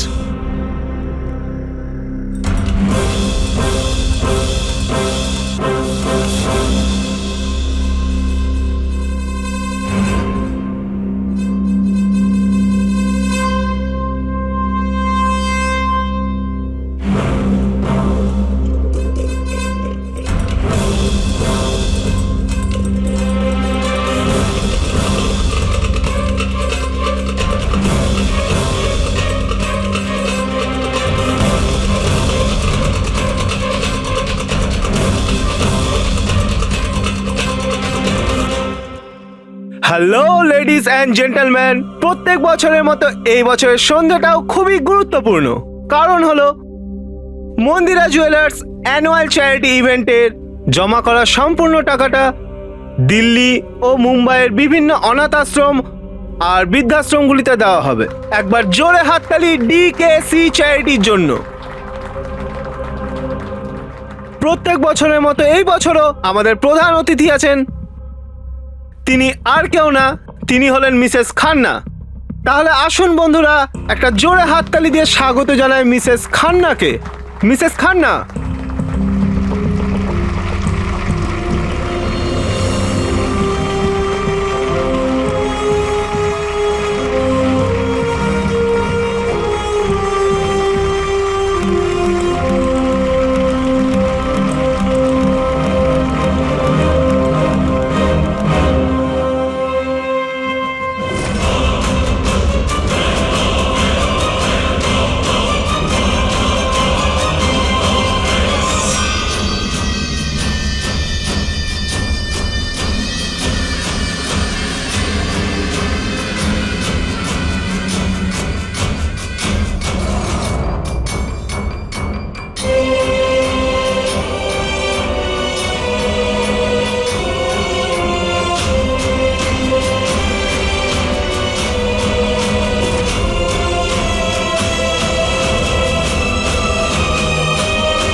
Abhijit sir, Abhijit sir,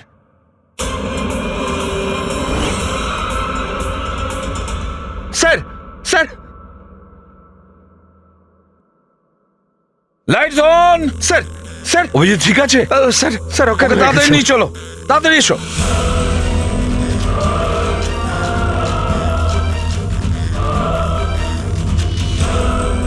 দরজা খুলুন।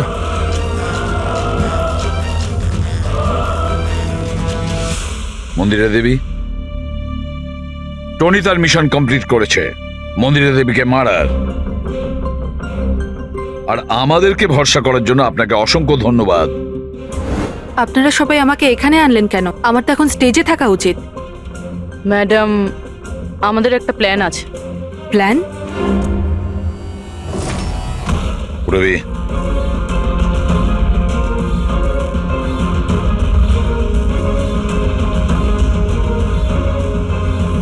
Lights off. মন্দিরা দেবী,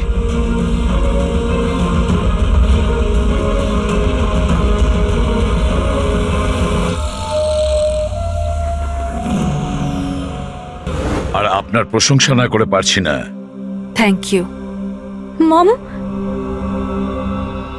তুমি ঠিক আছো তো? এসব কি? আপনারা আমাদের গ্রিন রুমে লক করে কি করতে চাইছিলেনটা কি? আসল খুনি তো অন্য কেউ, তাই না? স্যার, আপনি সবকিছু মায়ের জীবনের ঝুঁকি নিয়ে করেছেন। যদি সত্যিই মায়ের কোনো ক্ষতি হয়ে যেত তাহলে?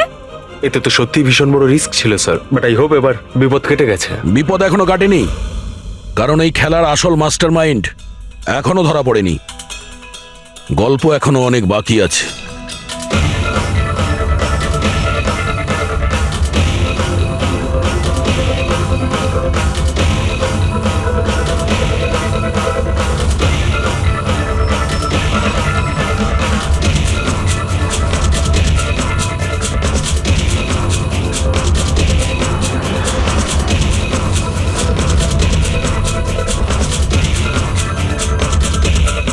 কি হলো?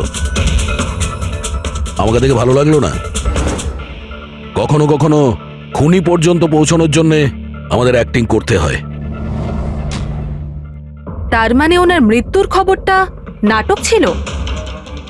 আমার মৃত্যুতে খুনি খুব খুশি হয়েছিল যে ও জিতে গেছে, আর ওই সুযোগটাই আমরা কাজে লাগিয়েছি। আমরা মন্দিরা দেবীকে বাঁচানোর চেষ্টা করছিলাম, আর দয়া মাস্টার মাইন্ডের পিছনে লেগেছিল। কিন্তু আসল মাস্টার মাইন্ডটা কে?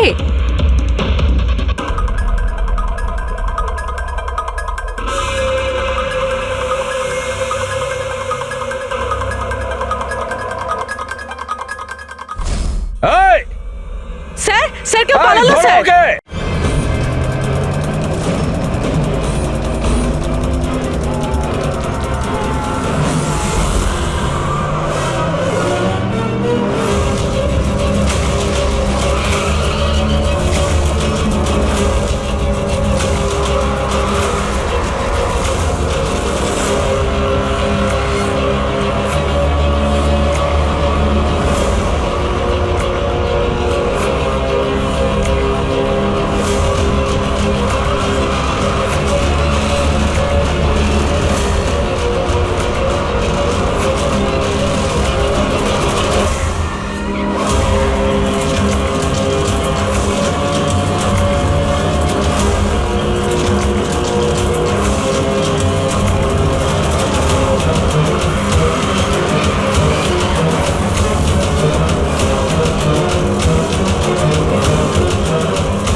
অপরাধের রাস্তা সবসময় সংকীর্ণ হয়ে থাকে।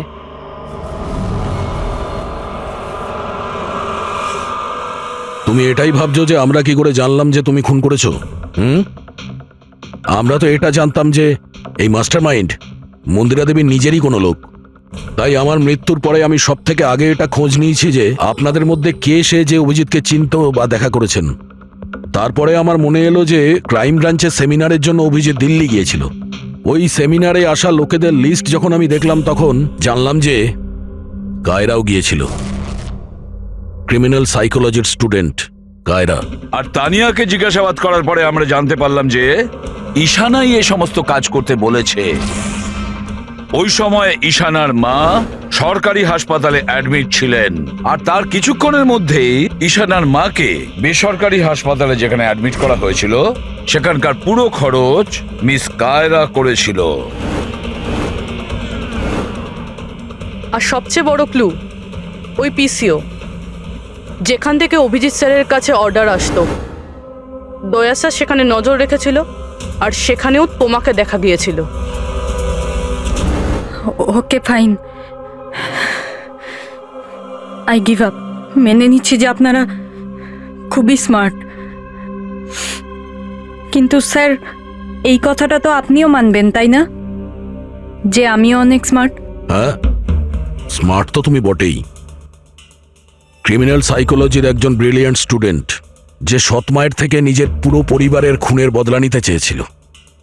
লোকেদের মস্তিষ্ক নিয়ে খেলা করা আর তাদের নিজের চক্রব্যূহে ফাঁসানো, এটাই এনার বিশেষত্ব।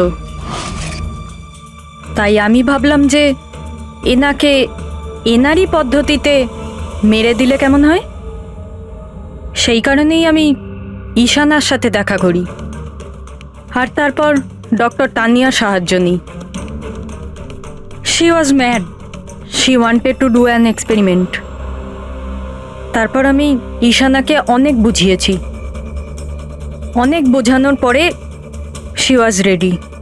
ওই এক্সপেরিমেন্ট নিজের উপর করায়, কিন্তু somehow I was never convinced. আমি সবসময় কনফিউজ ছিলাম যে ওই এক্সপেরিমেন্টটা করতে পারবে না। আর ঠিক ওই সময় আমার সাথে দিল্লিতে অভিজিতের দেখা হয়, আর ওনার সাথে দেখা হওয়ার পর আমি ভাবলাম যে এত সৎ আর ভালো অফিসার থাকা সত্ত্বেও এই এক্সপেরিমেন্ট অন্য কেউ কেন করবে। তারপর আমি আর ডক্টর তানিয়া অভিজিৎকে ব্যবহার করি।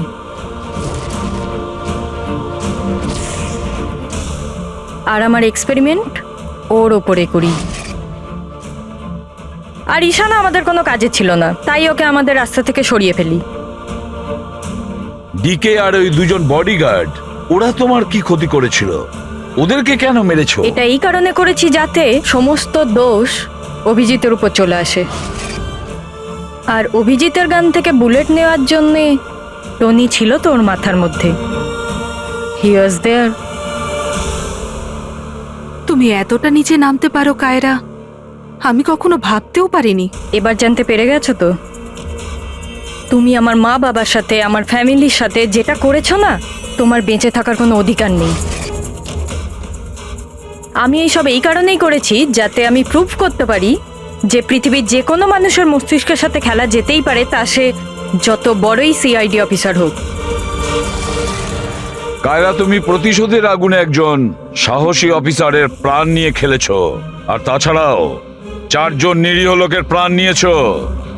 ডিকে, ঈশানা আর মন্দিরা দেবীর 2 জন বডিগার্ডকে। ভীষণ অন্যায় করেছো তুমি। আইন তোমাকে কোনোদিন ক্ষমা করবে না। তোমার তো ফাঁসি হবে, ফাঁসি। স্যার, আপনি প্লিজ এসব মনে করবেন না। একটা বাজে স্বপ্ন ভেবে ভুলে যান। বাজে? ভয়ানক।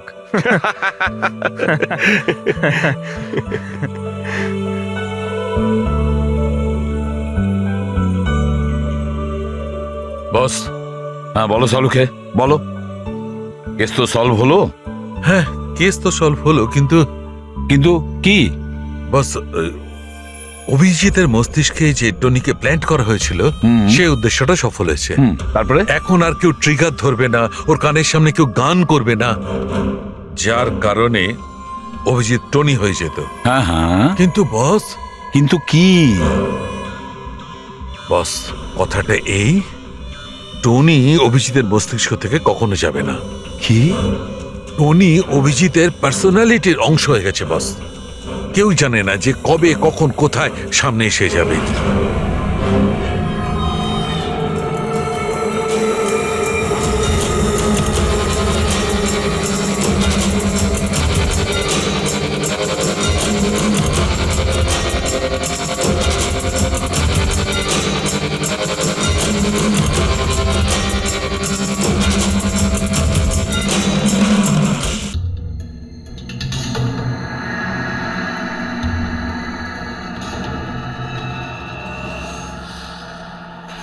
জ্যাকলিন, একটু পাখাটা চালিয়ে দাও।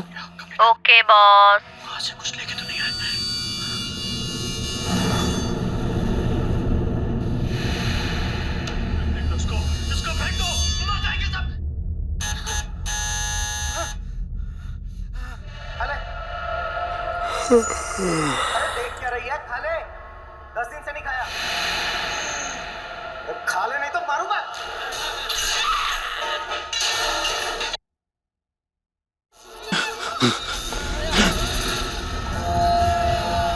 আরে, টিভিটা নিজে থেকে কি করে চলতে লাগলো?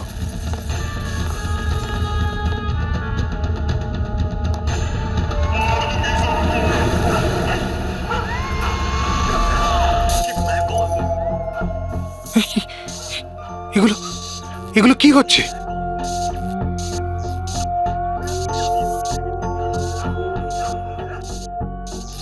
কিছু না কিছু আছে এখানে, কোনো না কোনো গন্ডগোল আছে এখানে। জ্যাকলিন, দরজা খোলো। বস, আমি সমস্ত দরজাগুলো লক করে দিয়েছি।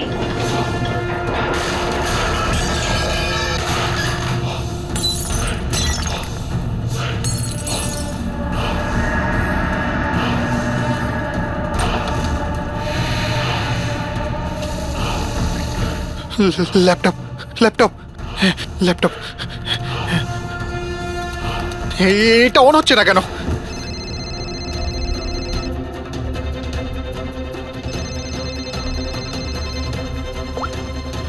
হ্যালো, মেরে ফেলবো বস, না তোমাকে মেরে না, জ্যাকলিন আমাকে বেরো না। কি করি এখন?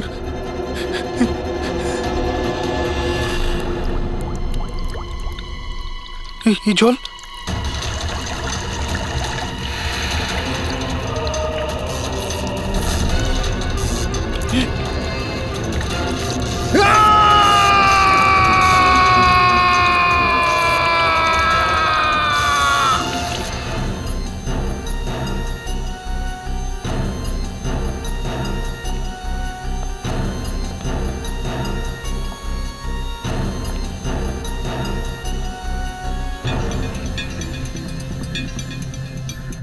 জল পড়েছে, তার ঝুলছে, এটাতেই খুন হয়েছে। অভিজিৎ, ইলেকট্রিক শকের কারণেই এর মৃত্যু হয়েছে, আর তো কোনো কারণ দেখতে পাচ্ছি না। বিজয়ের ভাই না তুমি? হ্যাঁ স্যার।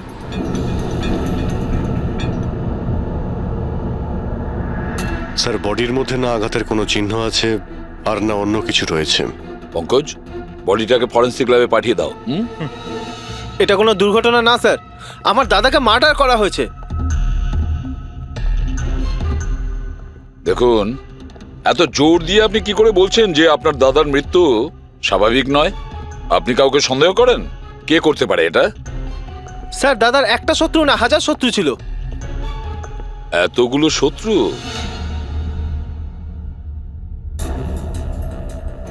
স্যার, এই কাঁচের টুকরো, এই সমস্ত জিনিসপত্র ছড়িয়ে ছিটিয়ে আছে দেখে মনে হচ্ছে কেউ জোর করে এই ঘরের মধ্যে ঢুকে পড়েছে। আচ্ছা নিধি দেবী, এই বিজয়ের শত্রুতা কার সাথে ছিল? বিজয় ফ্যাক্টরি শ্রমিকরাই। বেশ কয়েকদিন ধরে ওরা খুব রেগে ছিল। ওই শ্রমিকরাই কিন্তু বেশ কয়েকবার ওকে মেরে ফেলার হুমকি দিয়েছিল। কিন্তু আপনাদের বাড়িতে কি করে ঢুকবে যেখানে চারদিকে সিকিউরিটি, অ্যালার্ম সিস্টেম আছে, সিসিটিভি ক্যামেরা লাগানো আছে? Yes sir, it's a smart home. ও, হ্যাঁ স্যার, ইনি বলেছিলেন এখানে হিটিং, এসি, লাইটিং, ভেন্টিলেশন সবকিছু রিমোটে চলে। আচ্ছা। তাহলে তো ম্যাডাম আরও একটা প্রশ্ন ওঠে যে এত সিকিউরিটি ঘেরা একটা হাইটেক বাড়িতে, এই স্মার্ট হাউসে কেউ জোর করে ঢুকে গেল কি করে? জানি না স্যার। নিধি দেবী, আপনাদের সিসিটিভি ক্যামেরার ফুটেজ আমরা দেখতে চাই।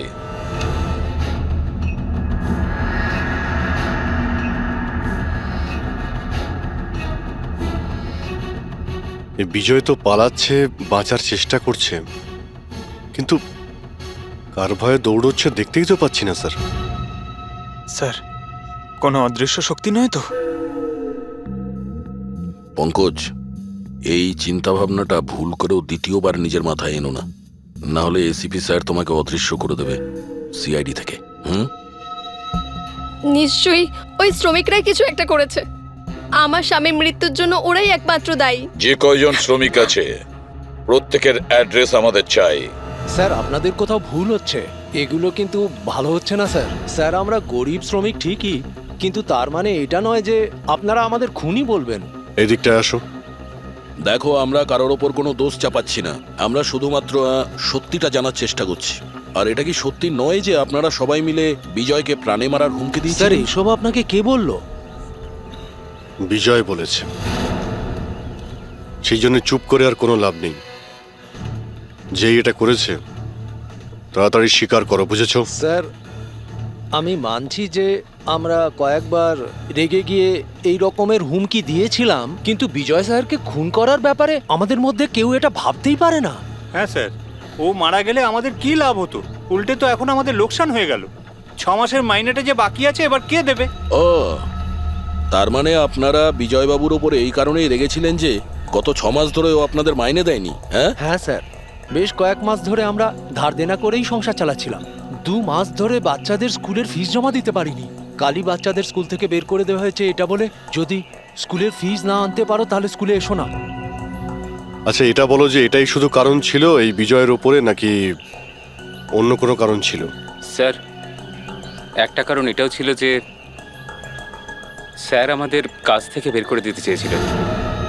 সেটা কেন? কেননা স্যারের এটা মনে হয়েছিল যে মেশিন মানুষের থেকে ভালো কাজ করে আর এতে বেশি লাভও হয়ে থাকে। আচ্ছা, রেগে গিয়ে খুন করে দাওনি তো? না স্যার, ওনাকে খুন করে আমরা তো আমাদের টাকা পাবো না, উল্টে বউ বাচ্চাকে নিয়ে পথে বসতে হবে। কতজন মজুর এখানে কাজ হারিয়েছে? হ্যাঁ স্যার 100-এরও বেশি। 100-র ওপরে লোকের বাড়ির উনুন নিভে গেছে শুধুমাত্র এই বিজয়ের জন্য। তার মানে 100 জনের মধ্যে যে কেউ হতে পারে যে বিজয়কে খুন করেছে। খোঁজ নিতে হবে সমস্ত মজুরদের ব্যাপারে, কে কে কোথায় ছিল কাল রাতে। হ্যাঁ প্যাট্রিক, কিছু জানতে পেরেছো শ্রমিকদের ব্যাপারে? কোথায় ছিল বিজয়ের খুনের সময়? স্যার এখনো অবধি সব কটার খবর পাইনি স্যার, প্রসেস চলছে।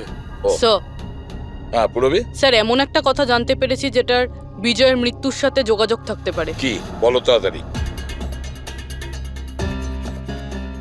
স্যার এই দেখুন, ধরে নিতে পারেন মৃত্যুর কিছুক্ষণ আগেই রাত 12টা 9-এর সময় বিজয় ওর অ্যাকাউন্ট থেকে কাউকে 50 কোটি ট্রান্সফার করেছিল। 50 কোটি টাকা? এত বড় অ্যামাউন্ট কার কার নামে ট্রান্সফার করা হয়েছে? পানামাতে কোনো অ্যাকাউন্ট আছে, কার এটা জানা নেই। খুনি নিশ্চয়ই এই ট্রানজাকশন জোর করে করিয়েছিল বিজয়কে প্রেসার দিয়ে। গত 6 মাস ধরে শ্রমিকদের মাইনে দেয়নি, আর রাতারাতি 50 কোটি টাকা ট্রান্সফার করে দিয়েছে। আচ্ছা, ওই ওয়ার্কারদের মধ্যে কেউ নয় তো? না না না পঙ্কজ, কোনো গরিব শ্রমিক এত সিকিউরিটি লাগানো বাড়িতে পানামার মতন ব্যাংকে মানি ট্রান্সফার করবে? না, এটা আমি বিশ্বাস করি না। স্যার হতে পারে চেনাশোনা কেউ, মানে আশেপাশের কেউ, এমন কোনো শত্রু যে ভালো করে জানে যে বিজয়ের বাড়ির সিকিউরিটি কি করে ভাঙা যায়। কে হতে পারে?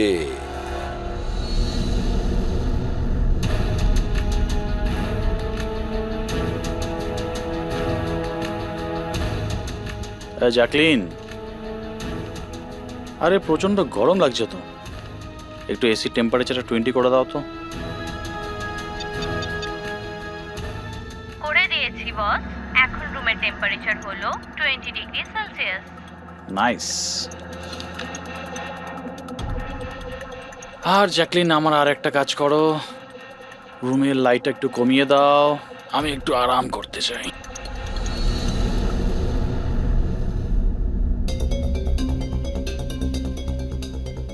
আরে জ্যাকলিন, আরে তোমার মনে আছে না কাল আমার দুবাইতে মিটিং আছে? ইয়েস বস, মিটিং এর সমস্ত প্রস্তুতি হয়ে গেছে।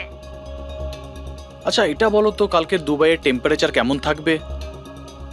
এমনিতে তো কাল দুবাইয়ের টেম্পারেচার 21 ডিগ্রি সেলসিয়াস, কিন্তু বস আপনার টেম্পারেচার কিন্তু বরফের থেকেও বেশি ঠান্ডা থাকবে।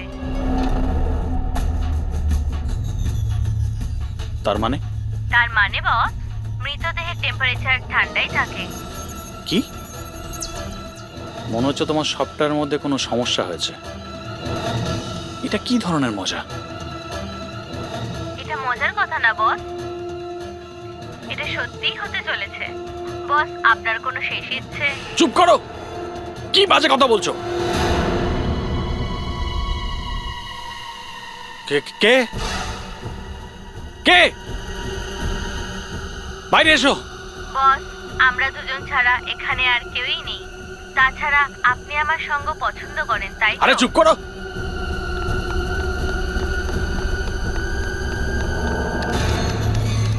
কোনো লাভ নেই বস, আমি সমস্ত দরজা লক করে দিয়েছি।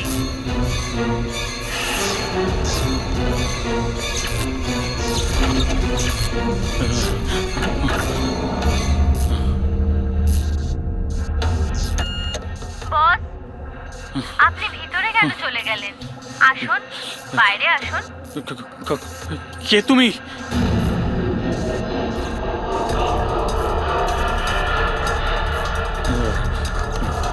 হ্যালো হ্যালো, আমি রাজেশ কুমার বলছি। আমাকে কেউ মেরে ফেলতে চাইছে, আপনি তাড়াতাড়ি আমার বাড়িতে চলে আসুন প্লিজ। খোলো জ্যাকলিন, খোলো। বস, দরজা তখনই খোলা হবে যখন আপনি আমার একটা কথা রাখবেন। বলো বলো, তোমার কি চাই? কি চাই তোমার, বলো। ঠিক আছে, আপনি আপনার ল্যাপটপটা অন করুন। ল্যাপটপ? হ্যাঁ, বলো। এবার ওটা স্ক্রিনে একটা অ্যাকাউন্ট নাম্বার হ্যাঁ হ্যাঁ হ্যাঁ, নাম্বার দেখতে পাচ্ছি আমি। হ্যাঁ বলো। এবার এই অ্যাকাউন্ট নাম্বারে 50 কোটি টাকা ট্রান্সফার করুন। 50 কোটি? এতগুলো টাকা? 50 কোটি টাকা আপনার জীবনের থেকে বেশি কি? না না না না না না, আমি দিয়ে দেবো। আমি তোমাকে 50 কোটি দিয়ে দিচ্ছি। ট্রান্সফার করে দিচ্ছি আমি।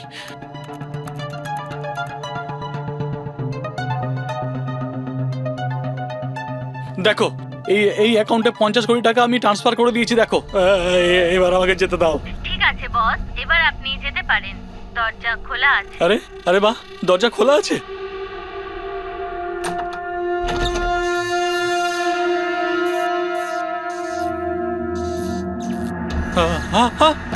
বস, আমি আপনাকে বোকা বানিয়েছি। ফোনের বিপরীতে আমি ছিলাম। আপনার সাহায্যের জন্য কেউ আসবে না।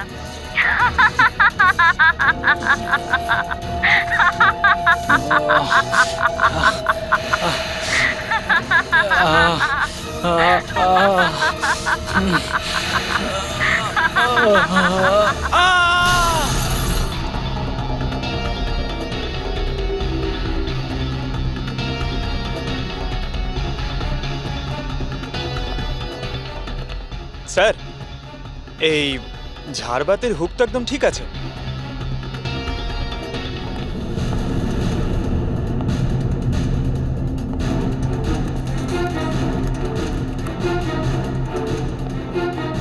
স্যার এই দেখুন, বেডরুমের CCTV footage.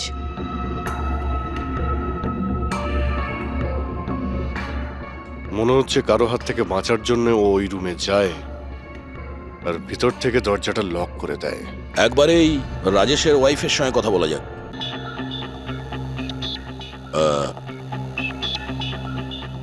Excuse me ma'am, এই রাজেশ ছাড়া ওই সিকিউরিটি কোড আর কে জানতো? রাজেশ ছাড়া এই কোডের ব্যাপারে আর কেউই জানতো না স্যার। এমনকি ও আমাকেও এই ব্যাপারে কোনোদিন কিছু বলেনি। স্যার, এই খুনি কোড কি করে জানলো? ও ভেতরে এলো কি করে? এক মিনিট,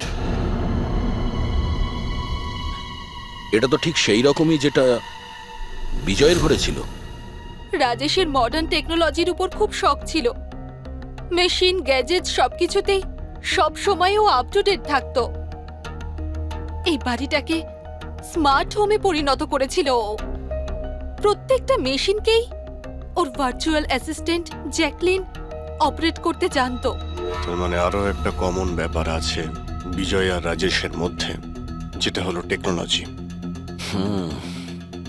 আমি একটা ম্যাগাজিনে পড়েছিলাম যে রাজেশ এই ব্যাপারটাকে সমর্থন করে যে মেশিন, অফিস আর ফ্যাক্টরি থেকে মানুষকে রিপ্লেস করে দেবে।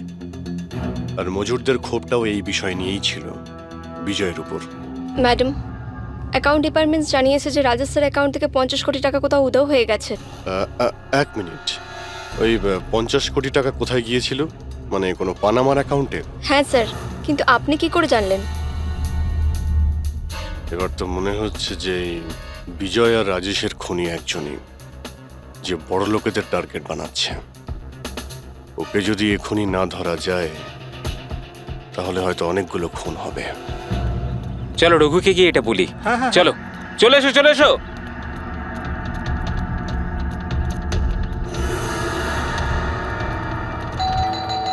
আরে রঘুদা, দরজা খোলো। আরে রঘুদা, দরজাটা খোলো দরজা না। খোলো।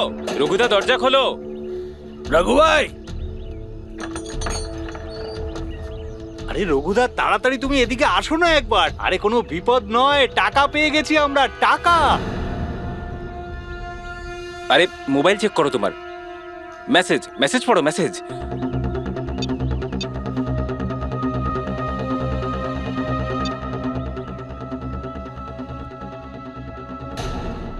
আরে কোনো বিপদ নয়, টাকা পেয়ে গেছি আমরা, টাকা। মানে আরে মোবাইলটা চেক করো তোমার। 10 লাখ টাকা এসেছে আমার অ্যাকাউন্টে, কিন্তু কোথা থেকে? এই যে আমার অ্যাকাউন্টে কেউ 10 লাখ টাকা দিয়েছে। শুধু তোমার অ্যাকাউন্টেই নয় দাদা, আমাদের সবার অ্যাকাউন্টেই 10 লাখ টাকা ঢুকেছে। 10 লাখ। রঘুদা, আমরা তো বড় লোক হয়ে গেলাম। এবার না জীবনের সব স্বপ্ন পূরণ করব আমরা। আমি তো ঠিক করেই নিয়েছি দাদা, একটা দামি গাড়ি কিনবো। আমি আমার বউকে নিয়ে বিদেশে যেতে চাই। ব্যাস। এক মিনিট, অত লাফানোর মতো কিছু হয়নি।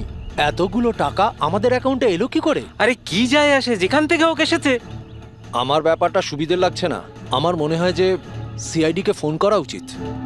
কথায় আছে না, ওপরওয়ালা যখনই দেয় দু হাত ভরে দেয়। এমনটাই হয়েছে বারোলিয়ায় অবস্থিত বস্তিতে থাকা কিছু শ্রমিকদের সাথে।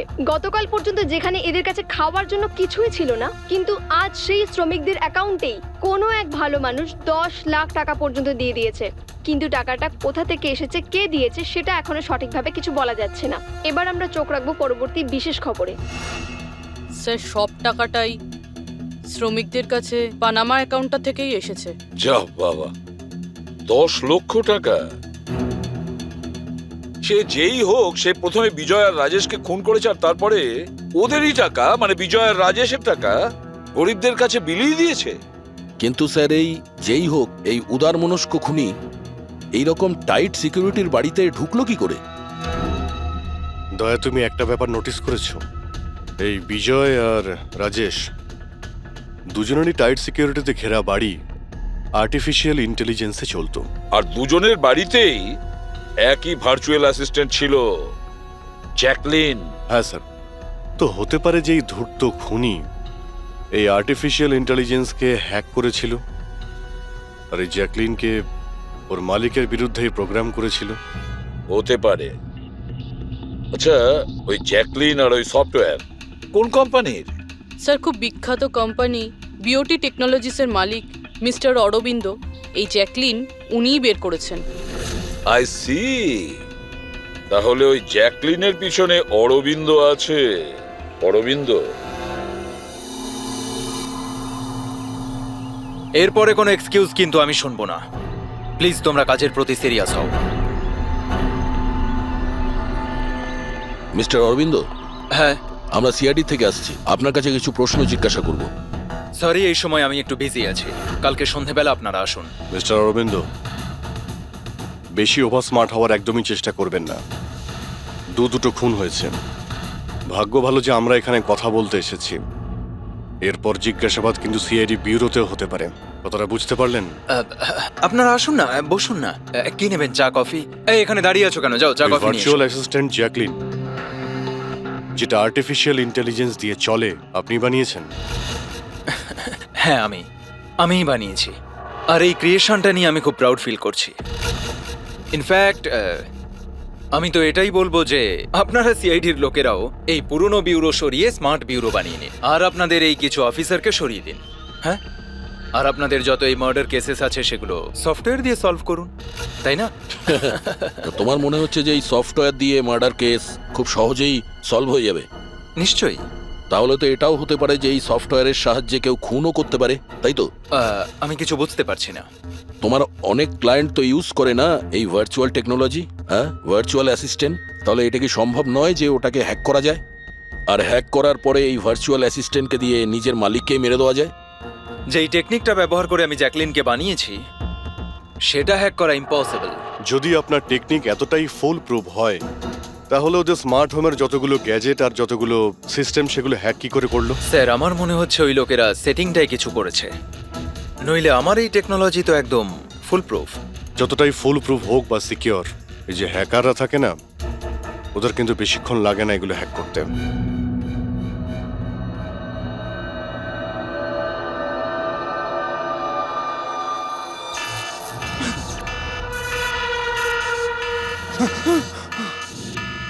Security alarm! বাড়িতে নিশ্চয়ই চোর ডাকাত ঢুকেছে। কি করি এবার?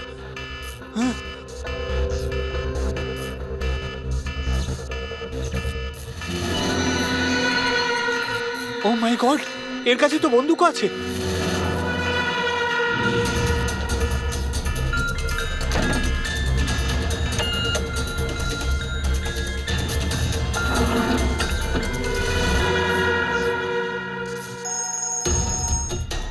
হ্যালো, কি? ঠিক আছে, আমরা এক্ষুনি ওখানে পৌঁছচ্ছি। JKH সিক্রেট অ্যালার্ম কোম্পানির ফোন ছিল। মনে হচ্ছে এনার মহান টেকনোলজি আবার হ্যাক করা হয়েছে। হতে পারে ওই বিখ্যাত জার্নালিস্ট সঞ্জীব, ওর বাড়ি থেকেও ঢুকে গেছে।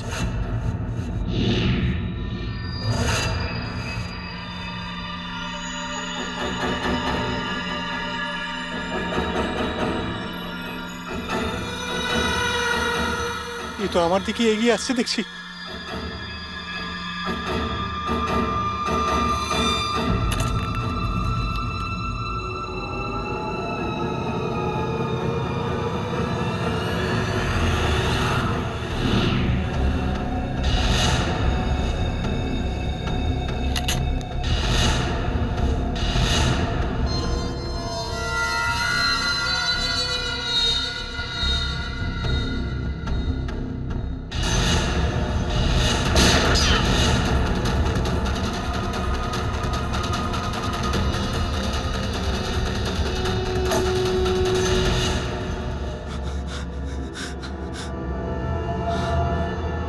সিআইডি? সরি স্যার, আমায় ক্ষমা করবেন। আমার মনে হয়েছিল যে আপনারা ওই খুনিরই সঙ্গী যে এই বাড়িতে ঢুকেছে, কিন্তু থ্যাংক ইউ ভেরি মাচ। আপনারা চলে এসেছেন তাই জন্য আমি বেঁচে গেলাম, না হলে ও তো আমাকে মেরেই ফেলতো। কে মেরে ফেলতো? এখানে তো কেউই নেই। কার কথা বলছো তুমি? স্যার ও এখানেই ছিল, দরজার বাইরেই ছিল, দেখেননি আপনারা? দরজার বাইরে? আমরা তো ওখান থেকেই আসছি, আর আসার রাস্তায় আমরা তো কাউকে দেখিনি। ব্যাপারটা কি? হঠাৎ করে গেল কোথায় সে? ইউনো জ্যাকলিন, তুমি কি জানো আজকের দিনটা আমার কি সুন্দর কেটেছে? দারুণ মজা করেছি আমি। আচ্ছা প্রথমে তো এটা বলো দেখি আমার সোনা, আজকের ওয়ার্কআউটটা কেমন ছিল? হ্যাঁ দেখো দেখো। খুব ভালো বস, তুমি 650 ক্যালোরি বার্ন করেছো হুম। আর তোমার ম্যাক্সিমাম হার্ট রেট ছিল 160 বিপিএম। হায় হায়, এর মানে আমি আগের চেয়ে অনেক বেশি রোগা হয়ে গেছি। আর হ্যান্ডসামও, হ্যাঁ তাই না? হ্যাঁ বস, তোমাকে আগের থেকে অনেক বেশি ইয়াং লাগছে। আচ্ছা ইউ নটি গার্ল জ্যাকলিন। হ্যাঁ এবার এবার আমি এটাকে নিয়ে মাইক্রোওয়েভে রেখে দেই। আমার সোনা, এটাকে এবার অন করে দাও। আচ্ছা এবার এটা তো বলো আমার কালকের শিডিউল কি? বস, কালকে তো তোমার কোনো মিটিং নেই। কি বলছো তুমি? কিন্তু আগামীকাল তো আমার খুব বিজি থাকার কথা। তুমি ভালো করে চেক করো তো। করে নিয়েছি বস, কালকে তোমার কোনো মিটিং নেই, কারণ আজকের দিনটাই হলো তোমার জীবনের শেষ দিন।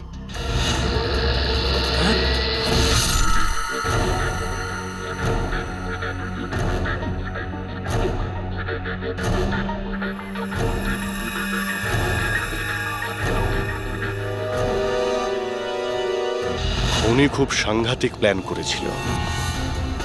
ওর সব সময় টার্গেট ছিল এই অরবিন্দই, সঞ্জীব নয়।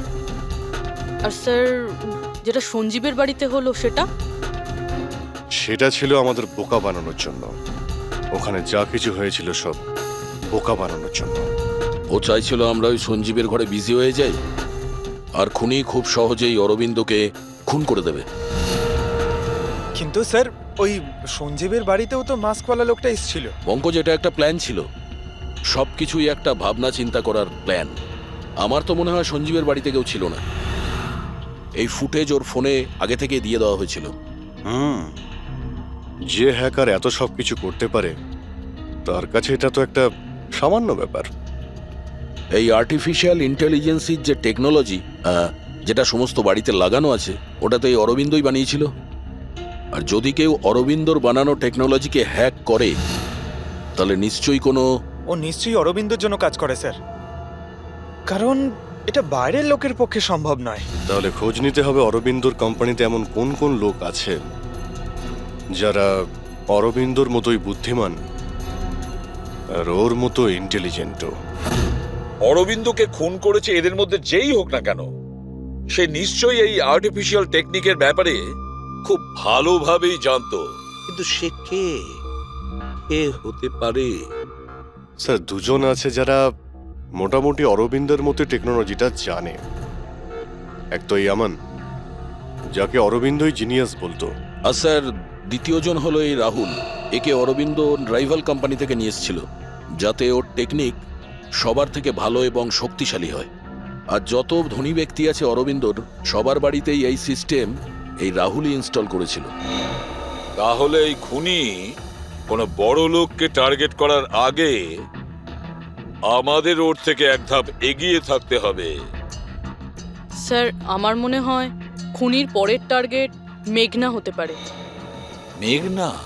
হ্যাঁ স্যার, এই মিস্টার অরবিন্দের অনেক পুরনো ক্লায়েন্ট, বড় লোক, আর আর্টিফিশিয়াল ইন্টেলিজেন্ট টেকনোলজির অনেক বড় সাপোর্ট। পূরবী, একটা কাজ করো, যতক্ষণ না খুনি ধরা পড়ে তুমি মেঘনার সঙ্গে থাকবে। আর অভিজিৎ, দয়া, এই আমন আর রাহুলের ওপর কড়া নজর রাখো।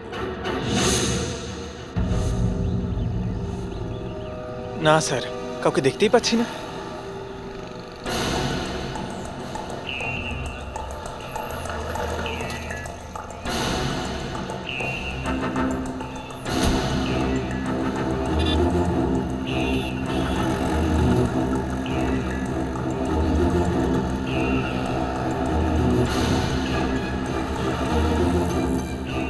স্যার, রাহুল।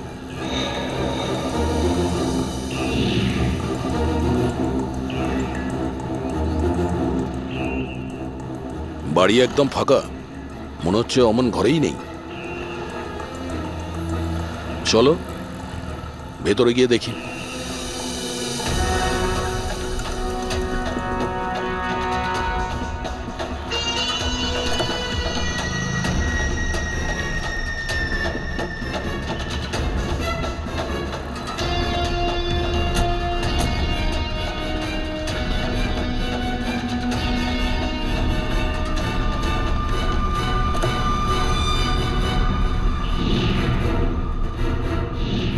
রাহুল, তাহলে তুমি ওকে সাহায্য করেছিলে দাদাকে খুন করার জন্য? না স্যার, আমি এটা কেন করব স্যার? স্যার, স্যার আমি কেন আমার দাদাকে খুন করতে যাব? আচ্ছা, তাহলে এখানে এত ভাইটাল মিটিং কিসের হচ্ছিল? স্যার অ্যাকচুয়ালি ব্যাপারটা হচ্ছে, অরবিন্দ স্যারের মৃত্যুর পর আমি ওনার কোম্পানিতে কাজ করতে চাইছিলাম না, তাই ও আমাকে অফার দিচ্ছিল ওর কোম্পানিতে কাজ করার জন্য।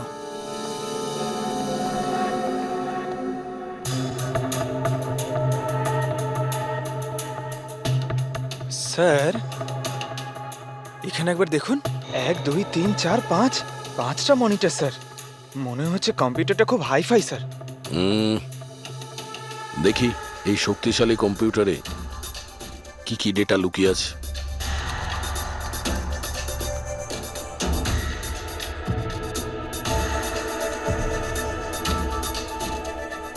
এর মধ্যে তো বিজয় আর রাজেশের ব্যাংক অ্যাকাউন্টের ডিটেলস আছে। এই সব খুন ওই করেছে স্যার।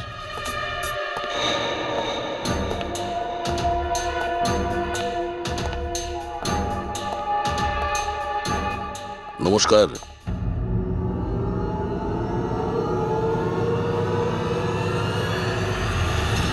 স্যার, আমার তো মনে হয় কেউ এটাই চায় যে ফাইলটা আমার কম্পিউটারে পাওয়া যাক, আর আপনারা আমাকেই সন্দেহ করেন। তোমার কারোর উপর সন্দেহ হয়? কে করতে পারে এটা? স্যার জানি না, কিন্তু আমার মনে হচ্ছে স্যার, যদি অরবিন্দ স্যারের কম্পিউটার হ্যাক হয়ে থাকে তাহলে পৃথিবীর যে কোনো কম্পিউটারে হ্যাক হতে পারে, কারণ ওনার কম্পিউটার কোনো নেটওয়ার্কের সাথেই কানেক্টেড নয়। তার মানে অরবিন্দ বাবুর কম্পিউটার যেই হ্যাক করুক সে সেই সময় ওখানে উপস্থিত ছিল, তাই তো? ইয়েস স্যার, কিন্তু বুঝতে পারছি না, অরবিন্দ স্যারের পার্সোনাল অফিসে যাওয়ার পারমিশন কারোরই ছিল না, এমনকি আমি নিজেও সেখানে কখনো যাইনি। আচ্ছা, তাহলে কেউ তো হবে যার পারমিশন ছিল অরবিন্দর অফিসে যাওয়ার। হ্যাঁ স্যার, ওর নাম প্রিয়া। প্রিয়া? কোথায় থাকে ও?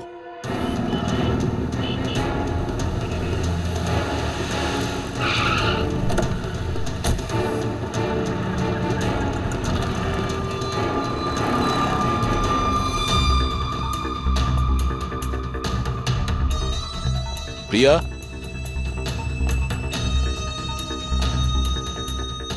প্রিয়া?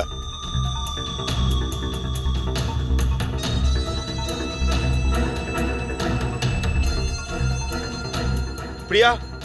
প্রিয়া? এখানে তো কেউই নেই। প্রিয়া?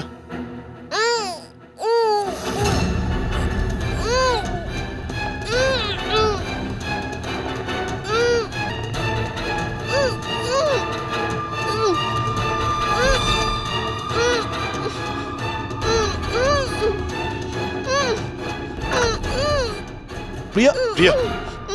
প্রিয়া? তুমি ঠিক আছো? এক মিনিট।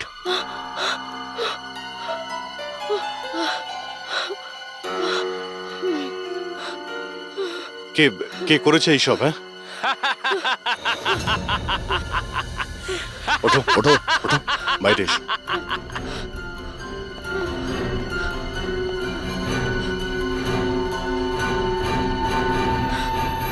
কে? এসো সিআইডির লোকেরা, এসো। দেশের রক্ষা করো না তোমরা? তোমাদের আর আমার মধ্যে একটা জিনিসের মিল আছে, আমিও কাউকে রক্ষাই করছি, সেই সব গরিব অসহায় মানুষদের যাদের আশাহীন জীবনে বিষ গুলে এই বড়লোক মানুষেরা নিজেদের বিলাসবহুল অট্টালিকা তৈরি করেন। আর লজ্জা পাওয়া উচিত তোমাদের মতো আইনের রক্ষকদেরও, এই অসহায় দুর্বল মানুষদের রক্ষা করার বদলে সেই লোকেদেরই তোমরা বাঁচাতে চাও যাদের পাপের ঘোড়া বহুদিন আগে পূর্ণ হয়ে গেছে। কিন্তু তোমরা আর বাঁচাতে পারবে না। শুধু আমার একটা শেষ শিকার বাকি আছে, ওকে মেরে দিলেই আমি সুখের নিদ্রায় যেতে পারবো। আগামী 1 ঘন্টায় ওই শিকারও বাঁচবে না, আর তোমরাও সবাই মরবে।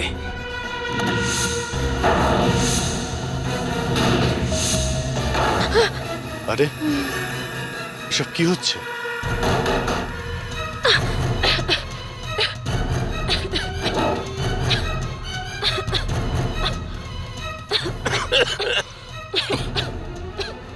ও নো, এটা কি? বিষাক্ত গ্যাস।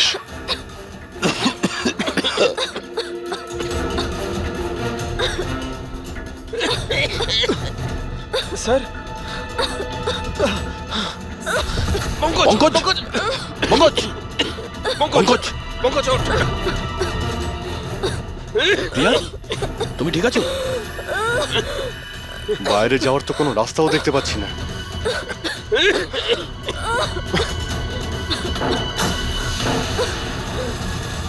দরজা খোলো।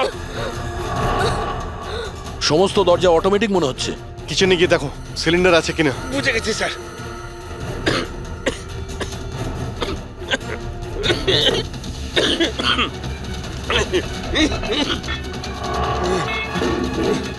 চলো পিছিয়ে আসো, পিছিয়ে আসো।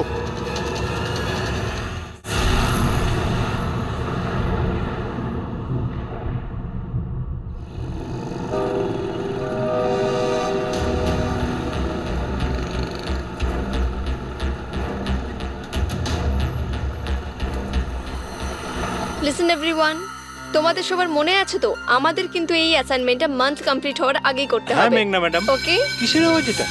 আরে এই আওয়াজটা কোথা থেকে আসছে?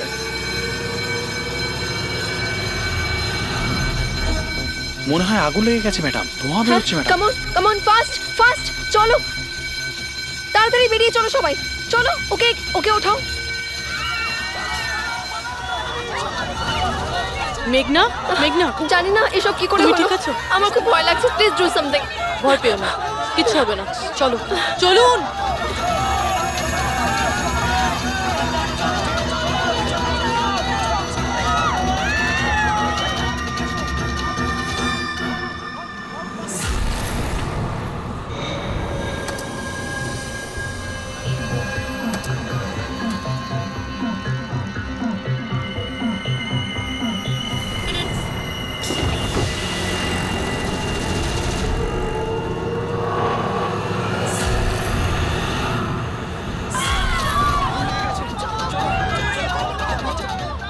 চলুন। মেঘনা, মেঘনা, সবাই সাবধানে এসো। মেঘনা, কেউ মেঘনাকে দেখেছো? না, দেখিনি।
ভাইয়ার বাড়ি থেকে বেরোনোর সময়ই আমরা পুরবীকে মেসেজ করে দিয়েছিলাম তুমি মেঘনাকে মারতে আসছো। আর তুমি ভাবছিলে যে আমরা সবাই মারা গেছি? কিন্তু কম্পিউটার ফুটেজ আমি নিজে চেক করেছিলাম, মেঘনা ওখানে একাই ছিল।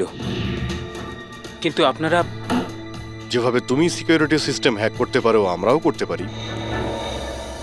তুমি নকল ফুটেজ দেখেছিলে, তোমার মিষ্টি আমরা তোমাকেই খাইয়েছি। যখন তুমি ওই নকল ফুটেজটা দেখছিলে তখন আসল ক্যামেরাটা ডিসেবল করা ছিল, আর সেই মুহূর্তেই আমরা সেফলি মেঘনাকে বিল্ডিং থেকে বার করে দিয়েছি। এখন বলো কেন করেছো এসব? কেননা ঘৃণা করি আমি এই টেকনোলজিকে। সেই সব মানুষদের ওপর প্রতিশোধ নিতে চেয়েছিলাম, তাদের উচিত শিক্ষা দিতে চেয়েছিলাম যারা এই টেকনোলজির সমর্থক। সব জিনিসের ভালো আর খারাপ দিক থাকে, টেকনোলজিরও রয়েছে, কিন্তু এই নতুন অ্যাডভান্স টেকনোলজিতে তোমার এত প্রবলেম কিসের?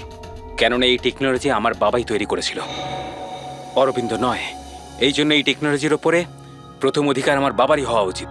এমনকি জ্যাকলিনও আমার বাবারই আইডিয়া ছিল। অরবিন্দ জালিয়াতি করে সমস্ত ক্রেডিট নিয়ে নিয়েছিল। ওই লোকটার কারণেই আমাদের পরিবারকে এত দারিদ্র দেখতে হয়েছে। আমার বাবা আর থাকতে পারেননি, উনি আমার মাকে, আমার 2 বোনকে মেরে ফেলেছিলেন, তারপর নিজে সুইসাইড করে নেন। আমি স্কুলে গেছিলাম, হয়তো এই জন্যই বেঁচে যাই। তোমার সঙ্গে যেটা হয়েছে সেটা খুব খারাপ হয়েছে, সেটা হওয়া উচিত ছিল না। কিন্তু যদি তুমি তোমার এই তীক্ষ্ণ বুদ্ধিটাকে ঠিক জায়গায় ব্যবহার করতে, তাহলে হয়তো আজ গরিবদের জন্য, সমাজের জন্য তুমি কিছু ভালো করতে পারতে। কিন্তু যে রাস্তা তুমি বেছে নিয়েছো সেটা আলোর নয়, অন্ধকারের। এবার জেলের মধ্যে বসে তুমি অপেক্ষা করতে থাকো ফাঁসির অর্ডার আসার।